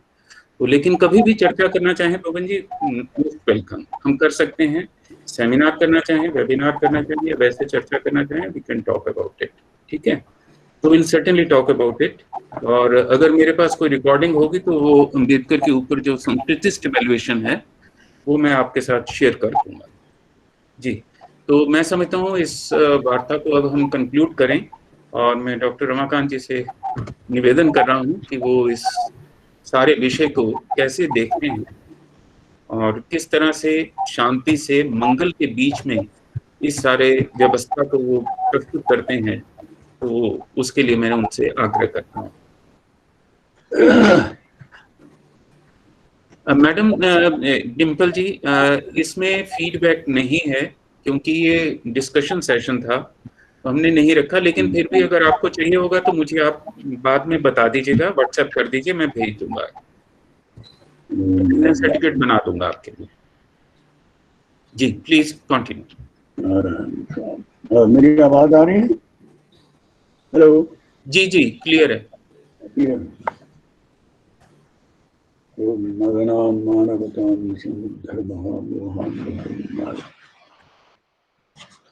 सम्माननीय श्रोता बंधुगण, आप लोगों के विचारों को मैंने बड़े ध्यान से सुना है और सभी के विचार बहुमूल्य हैं। सभी के विचार उसमें ऐसे लगता है कि जैसे एक दूसरे को किसी घोर परिस्थिति के अंदर एक दूसरे का विचार दूसरे को खड़ा करने का प्रयास है। एक दूसरे को जैसे बल दे रहा है, चाहे वो इस एंगल से आ रहा है, पूर्व से आ रहा है, पश्चिम से आ रहा है, दक्षिण से आ रहा है, उत्तर से आ रहा है, लेकिन उससे आकाश में एक ऐसे है कि जैसे सब लोग मिलके एक ऐसा ब्रिज बना रहे हैं, एक ऐसा पुल बना रहे हैं जिससे इस भयानक संकट के समुद्र को पार किया जा सके। मैं आप सभी लोगों की जो भी चर्चाएं सुनी उसमें बहुत ही मुझे रचनात्मक सुझाव कई सुनाई दिए हैं, लेकिन अब इसमें प्रश्न मूलतः ये रखा था कि संस्कृत वालों का रोल क्या हो सकता है, कि संस्कृत वालों के लिए इस परिस्थिति के अंदर क्या करना अपेक्षित है। तो ये थोड़ा सा मुझे लगता है कि एक थोड़ी स्थिति उपेक्षित सी रह गई है, तो उस दृष्टि से थोड़ी बात करने का प्रयास मैं करता हूँ। तो देखिए, जो संस्कृत का एक मौलिक अप्रोच जो है और शुरू से ही उसमें पूरी परंपरा का अवलोकन अगर देखें तो उसमें एक ही स्थिति है कि मनुष्यता के अंदर सत्व का समावेश कैसे हो जाए।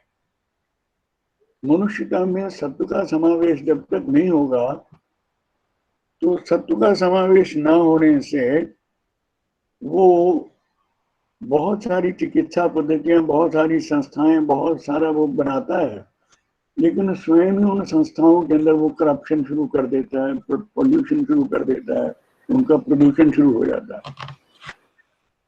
संस्कृत का मौलिक जो कर्तव्य है वो समाज के अंदर, मानवता के अंदर एक सत्य का उद्रेक करना, सत्य को जागृत करना, निरंतर सत्य का जागरण हो।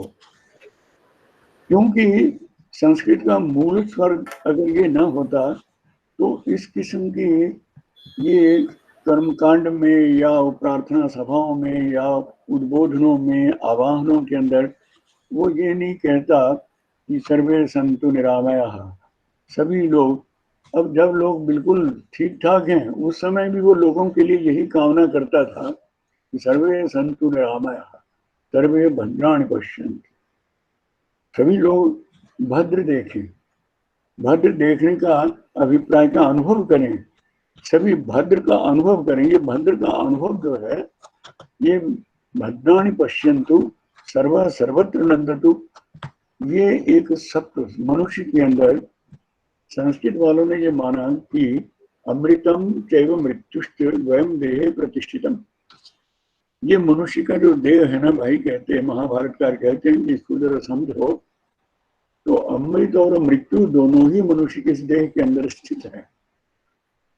मृत्यु आपद्यते मोहात्, मोह से मृत्यु का ग्रास बनता है मनुष्य।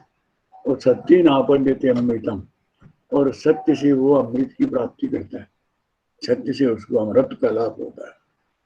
अब इस अमृत को और उसको टेक्निकल बहुत ज्यादा ना बना, सिंपल भाव से उसमें यह है कि सत्य का जागरण होने से मतलब क्या है कि सत्य का जागरण होने से सेवा बनती है, नहीं तो सेवा नहीं बनती है। हम भय से भी देते हैं, भिया देयम, शर्म से भी देते हैं, दान करते हैं, लेकिन शर्म से दान करते हैं कई बार कि नहीं लोगों के बीच में थोड़ी प्रतिष्ठा मिल जाए, मान मिल जाए, सम्मान मिल जाए। भिया देयम, ग्रह आदि की पूजा में भले भले कह पूजिए खोटे ग्रह जप दानो, जो खोटे ग्रह हैं उनकी पूजा में उनको भय के मारे भी आदमी दान करता है, लेकिन ये सत्य से नहीं होता है, ये सत्य से नहीं होता है, ये भय से होता है। भय के अंदर तो उसमें आवरण है, विक्षेप है, सब कुछ है उसमें। तो ये उसमें संस्कृत ने एक दो लोगों को मौलिक रूप से सभी भारतीय भाषाओं को, भारत के आम आदमी तक उसका मैसेज गया हुआ है ऑलरेडी। संस्कृत वाले उस अंतराल को थोड़ा दूर करके देखेंगे तो उनको पता लगेगा कि उनके अंदर लोगों के बीच में एक ऐसा मैसेज गया हुआ है जिस मैसेज का मतलब है सत्वात् संजायते ज्ञानम, सत्व से ही सच्चा ज्ञान उत्पन्न होगा, सच्ची समझ तभी उत्पन्न होगी। सच्ची समझ से इस कोरोना की स्थिति में क्या संबंध है? तो संस्कृत के कहते हैं कि आरोग्य अगर चाहते हो तो आरोग्य में ये बाधा जो पड़ती है, ये जो अमृत और मृत्यु का द्वंद्व है, इस द्वंद्व के अंदर अगर हमें अमृतत्व की ओर बढ़ना है तो फिर उसके लिए सत्व का सबसे अच्छा उल्लेख होता है सेवा धर्म में। सेवा धर्म परम गहनो योगी नाम अप्यगम्य। सेवा धर्म जो है, इसको कहाँ रखा हमने उठा करके? ये केवल एक ही वाक्य नहीं, तद विधि प्रणिपातेन परिप्रश्नेन सेवया। भगवत गीता के अंदर भी कृष्ण अर्जुन को कहते हैं, सबसे आगे जाकर के ऊपर जाकर के रखा, परिप्रश्नेन सेवया उपदेक्षन्ति ते ज्ञानम ज्ञानेन तत्त्वदर्शिनः। एक सही दृष्टिकोण जो मेरे बंधु इस समय कह रहे थे कि हमारा एक पॉजिटिविटी, सकारात्मकता की बात कर रहे थे, वो सच्ची सकारात्मकता कैसे आएगी? क्योंकि मैं देखता हूँ, जब भी टीवी लगाता हूँ देखता हूँ तो उसमें आता है कि बड़ी अव्यवस्था फैल गई है, और बड़ी अव्यवस्था के अंदर क्या है कि लोग जो है वो उसमें वैक्सीन जो है, वैक्सीन में चोरी करने लग गए हैं। कुछ लोग ऐसा कर रहे हैं, कुछ ऐसे ही चला रहे हैं, वैसे चला रहे हैं। कहीं पर वो जो है थोड़े लोग हैं जो सच्चे सेवा भाव से ही काम कर रहे हैं। सत्वेषु मैत्री गुणेषु प्रबोधम्, जीवों के प्रति मैत्री का भाव जिनके अंदर सत्य होता है, उसके अंदर बुद्धिस्ट लोग भी ये मानते हैं। सत्वेषु मैत्री गुणेषु प्रमोदम, जो सत्व जीव हैं, सत्व का अर्थ जीव भी है, जीवों के प्रति मैत्री का भाव जिनमें है कि नहीं प्रत्येक व्यक्ति को बचना चाहिए, ये मैत्री का भाव है। गुणी जन है उनको, अब वहां पर ऐसी स्थिति बन गई है कि उसमें गुणी है, जब जैसा भी है उसके अंदर ऑक्सीजन नहीं मिली और जो मर रहा है बेचारा।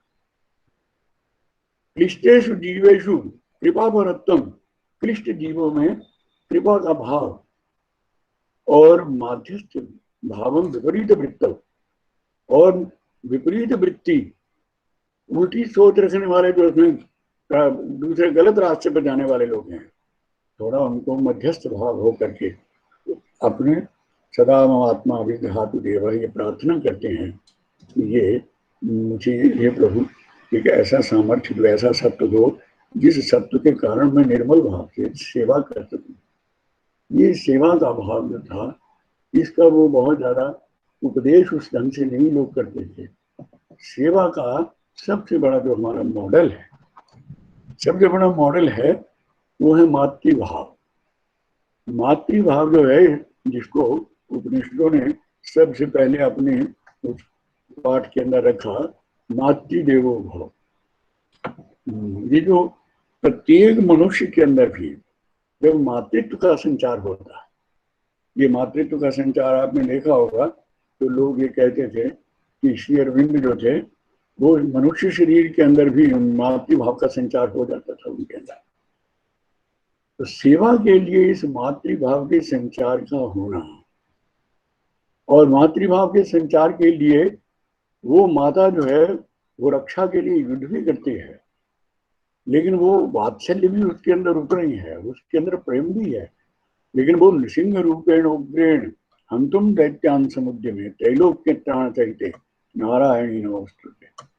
वो नृसिंह रूप भी धारण करती है कि ये जो एक प्रकार का असुर के रूप में जो आप कह रहे हैं कि रक्त बीज आया है और हुआ, तो उस रक्त बीज का संहार करने के लिए वो उग्र रूप भी धारण करती है माता, अपने बच्चों को बचाने के लिए। शेरनी के बच्चों की तरफ चीर तारे शिशु कौन, सिंहनी की गोद से मौन भी क्या रहते प्राण रे अनजान। शेरनी के सामने उसके बच्चे को कोई उठा के ले जाए संभव नहीं होता है, फौरन वो आक्रामक होती है। इसलिए मातृभाव जो है वो संघर्ष का भी सिंबल है और सेवा का भी सबसे बड़ा प्रतीक वही है। सभी तरह के कुछ उसे उसका प्रतिदान नहीं है सेवा भाव के अंदर।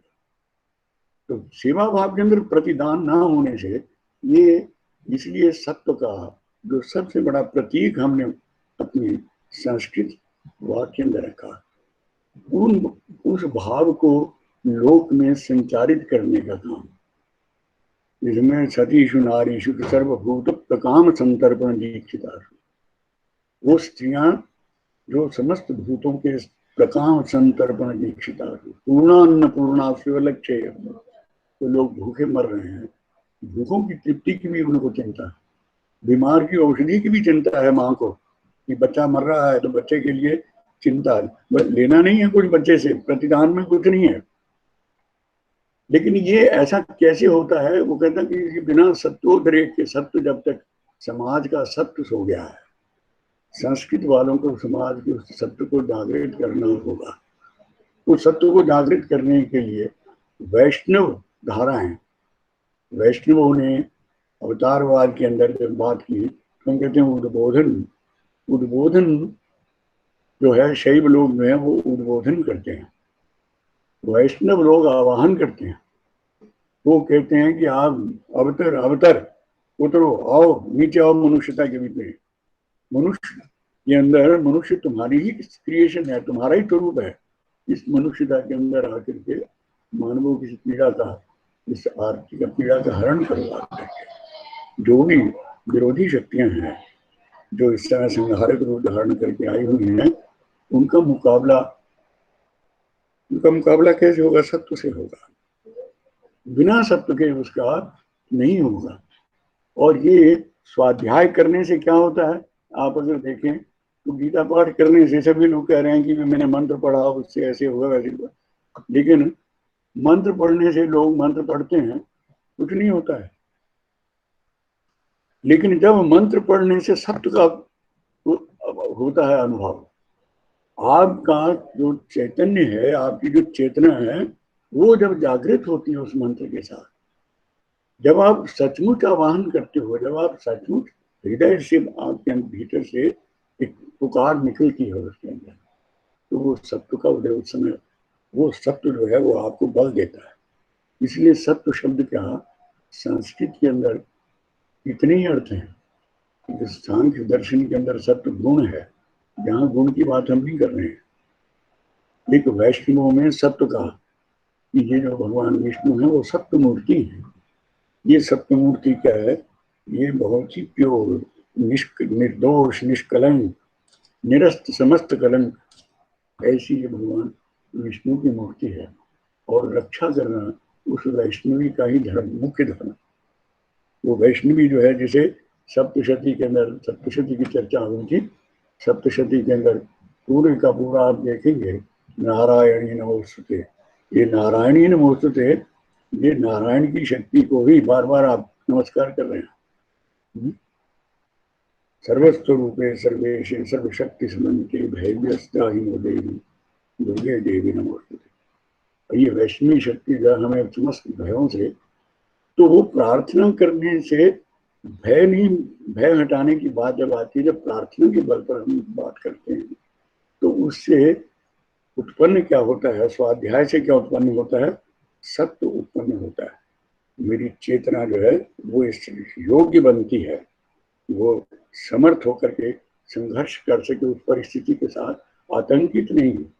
असुरों के आतंक से एक उपनिषदिक से छोटा सा उपाख्यान इस विषय में बड़ा मार्मिक है कि शुरू में देवता और असुर जो थे वो एक ही पिता की संतानें थी दोनों ही, लेकिन दोनों में संघर्ष। असुर जो थे वो मात्रा में, उनके नंबर बहुत ज्यादा था, बहुत क्राउड था, देवता उसकी अपेक्षा कम थे। तो इसलिए देवता जो थे वो अक्सर परास्त हो जाते थे, वो परास्त हो जाते थे असुरों से प्रायः। तो वो एक बार उसमें प्रजापति के पास गए और उन्होंने पूछा कि हम लोग लड़ाई युद्ध करते हैं इनके साथ, लेकिन उस युद्ध में हम पराजित होते हैं। तो उन्होंने कहा कि नहीं, तुम में से ऐसे करो कि तुम अपने भीतर के उसका आवाहन करो, तो उसमें तुम संघर्ष में सफल हो जाओगे। तो देवताओं ने, एक एक देवता जो थे वो शरीर में सीमित करके उन्होंने प्रयास किया, लेकिन असुरों ने सभी को कहता पापविद्ध कर दिया। नेत्रों को, इसलिए नेत्र अच्छा देखते देखते बुरा देखने लगते हैं। कान जो है, कानों का देवता जो था शब्द, उसको कहा कि तुम युद्ध करो असुरों से, तुम्हारी लीडरशिप में चलेंगे हम। तो कहते हैं कि असुरों ने कानों को भी पापविद्ध कर दिया। उपनिषद की भाषा में पापविद्ध का मतलब क्या है कि उसके अंदर सत्य जागृत होते होते वो अच्छा सुनते सुनते फिर बुरा सुनना चाहता है। वाणी को भी ऐसे ही उन्होंने वाणी को कहा कि तुम आगे चलो, तो वाणी को भी असुरों ने पापविद्ध कर दिया। इसलिए वो अच्छा करते करते फिर वो बुरा बोलने लग जाती है। लेकिन तब उन्होंने कहा कि किसके पास है?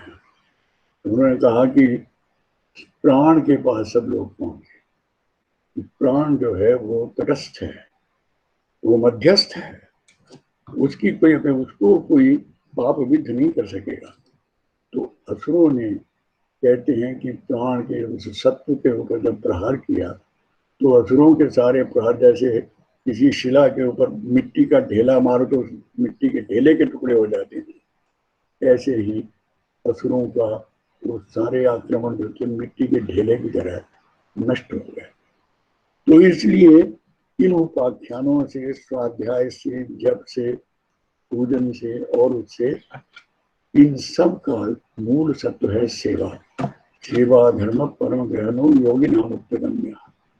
सेवा करने में मातृत्व इसलिए श्रेष्ठतम बन गया क्योंकि योगियों से भी अगम योगी भी सेवा करने में संकोच कर जाएगा, लेकिन माँ सेवा करने में संकोच नहीं करती। इसलिए जहां जहां भी ये नर्सिंग जो है, नर्सिंग होम जो है, वहां पर वो मातृत्व का ही अपेक्षित, जो जिस निष्ठा से, जिस लग्न से वो उस सेवा में प्रवृत्त होती है, वो रोगी के अंदर जीवन की आस्था को जागृत कर देती है।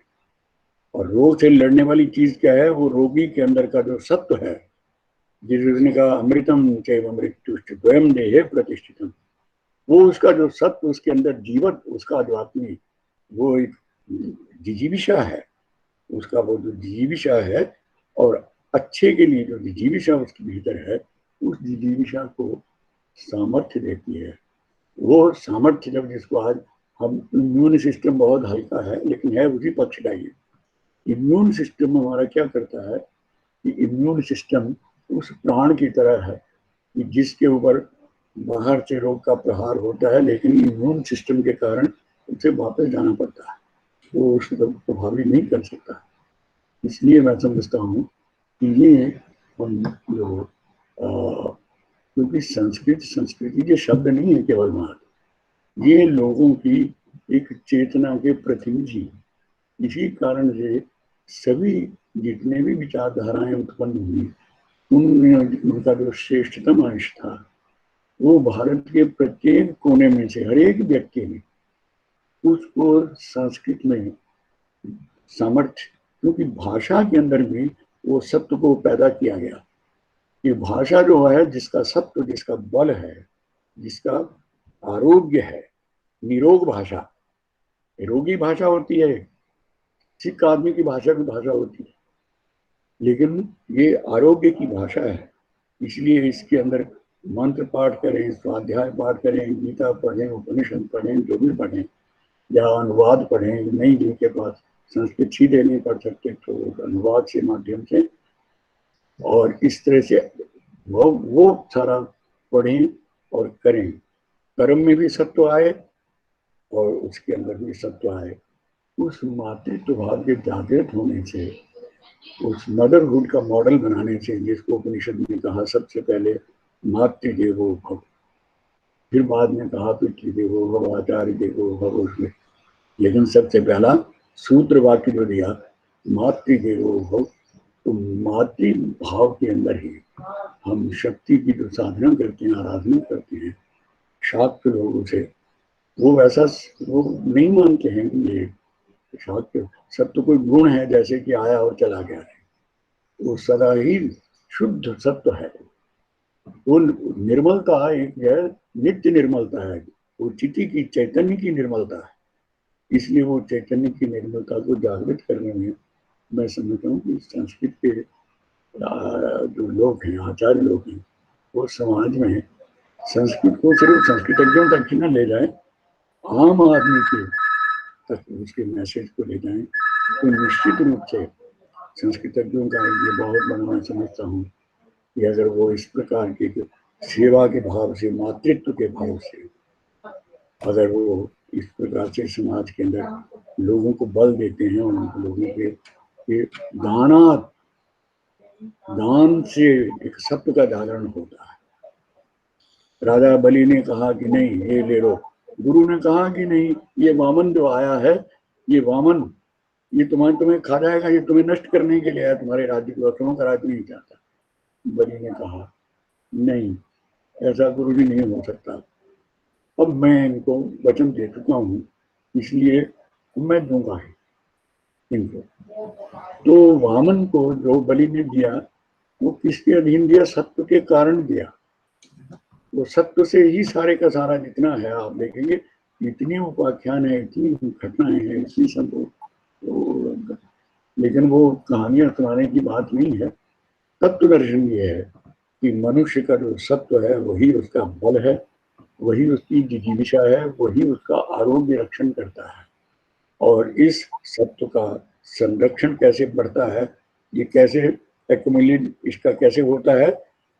इसका संचय होता है पुण्य कर्मों से, दान करने से, पुण्य कर्मों के करने से, दूसरों का भला करने से, उपकार कर सर्वभूत हिते रहता। इसलिए भी कहा कि ऐसे लोग जो सर्वभूत हिते रहता। हम मनुष्य का हित नहीं चाहते थे, हमारी बात किसी ने छोड़ी नहीं। हम इस पक्ष में नहीं थे कि जीवों को इस तरह से मारा जाए, वनों को उजाड़ दिया जाए, परिस्थितियों को बिगाड़ दिया जाए, सारी प्रकृति के साथ अनाचार किया जाए। संस्कृत वाला ऐसा कभी नहीं कहता था। वो कहता नहीं, इससे सत्व का नाश, मनुष्य के सत्व का भी नाश हो रहा है, प्रकृति के सत्व का भी नाश हो रहा है, इसलिए बचना चाहिए इससे। तो उसका प्रतिशोध जो है, उसका जो प्रतिकार है, ना प्रतिशोध, प्रतिकार जो है, उसके लिए हमें ये सेवा से, दान से, पुण्य कर्मों से, स्वाध्याय से, तप से, व्रत से, उपवास से, सेवा से, और वहाँ को दान दिया जा सकता है, योग भी किया जा सकता है। जिन लोगों को भी अन्न की अपेक्षा है उनको अन्न पहुँचाने का लोग कर रही हैं। बहुत सी ऐसी संस्थाएं हैं, उनको देखता हूँ तो मुझे प्रसन्नता होती है कि कुछ लोगों में यह सत्य संजात हुआ है और ये सत्य निश्चित रूप से लड़ रहा है और ये संघर्ष कर रहा है। मैं समझता हूँ कि वो सत्य को जागृत अगर हम करने के लिए संस्कृत के लोग, हमारे पास बहुत सामर्थ्य है उस सत्य को अपना जागृत हो जाए तो हम दूसरों को भी उसमें जागृत करने में निश्चित रूप से सहायक हो सकते हैं। इन शब्दों के साथ मैं आप सब लोगों के प्रति आभार व्यक्त करता हूँ। बहुत बहुत धन्यवाद। धन्यवाद, आपके प्रति बहुत बहुत आभार डॉक्टर रमाकांत जी। आपका ये वक्तव्य सारे जो चर्चा हुई थी उसको आपने बड़े अच्छे से समाहित करके और उसको और उपयोगी बना दिया और उसको एक शब्द में आपने समाहित कर दिया कि सत्व जो है, उस सत्व का जो है वो उद्रेक होना चाहिए हर मनुष्य में, हर समाज में। मनुष्यों के साथ मनुष्यों जैसा हम व्यवहार कर पाएं इस समय, और मनुष्य और प्रकृति के संबंधों को हम पुनः परिभाषित करें, ये हमारे लिए एक अपॉर्चुनिटी आई है। और उसको रीडिफाइन करने का जो मुझे लगता है कि जो मौका है, ये अवसर है, वो हम संस्कृत शास्त्रों से जरूर ग्रहण करें और इस क्षेत्र में हम मनुष्यता जो है वो अग्रसर हो। तो ये एक बहुत अच्छी बात रही है सत्य शब्द, और मुझे लगता है कि इसको और हम गहरे से समझें और सभी को इस ओर जो है वो मौका मिलना चाहिए, प्रत्येक प्राणी को, कि वो अपने में सत्व का उद्रेक उत्पन्न करे और पूर्ण मनुष्यता को वो जिए, जहाँ पर वो प्रकृति भी उसके अनुकूल हो और विश्व भी अनुकूल हो और मनुष्यता भी उसके अनुकूल हो। तो मुझे लगता है कि आज की ये चर्चा इस दृष्टि से काफी सफल रही है। हमारे साथ काफी देर से के बाद जुड़े हैं श्री संजीव घारू जी, जो डायरेक्टर हैं महर्षि वाल्मीकि रिसर्च फाउंडेशन के। मैं उनका अब स्वागत भी करता हूँ, धन्यवाद भी करता हूँ कि वो जुड़े हैं। जुड़ने दोनों ही चीजें आपके साथ साथ में करता हूँ। और इस सारे चर्चा में जो संजीव जी कुछ कहना चाहेंगे? धन्यवाद डॉक्टर साहब, आप प्लीज कंटिन्यू कीजिए। जी जी। तो आज की इस चर्चा का देखिए जो मुख्य उद्देश्य था वो केवल यही था कि हम लोगों की जो दृष्टि है वो व्यापक हो। हम लोगों का जो सोच है, हमारी जो भाषा है, हमारा जो विचार है, उसमें और अधिक स्पष्टता आए, उसमें व्यापकता आए, उसमें सूक्ष्मता आए और उसमें गहराई भी आए। तो ये चर्चा मात्र इसी के लिए थी और दिशा आप लोगों ने निर्धारित करनी है अपने व्यक्तिगत स्तर पर और अपने आसपास के लोगों के साथ, और चर्चा जरूर करें लोगों के साथ, आपके जो आसपास के लोग हैं, कि हम वस्तुतः जो कुछ कर रहे हैं क्या वो पर्याप्त है और क्या वो उपयोगी है। इस दृष्टि से मुझे लगता है ये कोई चुनौती वाले प्रश्न नहीं है, ये मनुष्यता के सहज प्रश्न हैं। तो मैं समझता हूँ कि इन प्रश्नों के साथ अगर हम आज की ये मीटिंग, आज की ये परिचर्चा को पूर्ण करते हैं तो बहुत अच्छा रहेगा, और इन प्रश्नों को आप आगे लेकर के जाएं। दोबारा और मिलेंगे, हालांकि ये चर्चा बहुत दिनों के बाद हमने की है, बीच में काफी लंबा अरसा हो गया है, और आने वाले समय में कुछ और चर्चाएं हैं जो निश्चित रूप से मैं टेकअप करूंगा, क्योंकि वर्कलोड इस वक्त बहुत ज्यादा है। वर्क फ्रॉम होम जो है वो इतना ज्यादा हो गया है कि समय जो है वो बहुत कठिन हो गया निकालना बीच में से। तो लेकिन आज मौका मिल गया है, तो आज आप लोगों ने सहयोग दिया, उसके लिए मैं आप लोगों के प्रति आभार व्यक्त करता हूँ। और निश्चित रूप से हमारी दिशाएं कुछ और स्पष्ट हुई हैं, हमारे विचारों में और स्वच्छता आई है, और निश्चित रूप से ये वैचारिक विस्तार और स्वच्छता हमारे व्यवहार को और अधिक मानवीय बनाएगी। इन्हीं सब शब्दों के साथ आप सभी का पुनः आभार, धन्यवाद। और अगर चाहें तो आप सभी लोग मीटिंग अपनी छोड़ सकते हैं, और यदि कोई मेरे से को पूछना चाहे, अपना टिप्पणी देना चाहे तो स्वागत है उसका। थैंक यू एवरीवन, धन्यवाद आप सभी का। धन्यवाद जी। धन्यवाद डॉक्टर साहब, थैंक यू सो मच।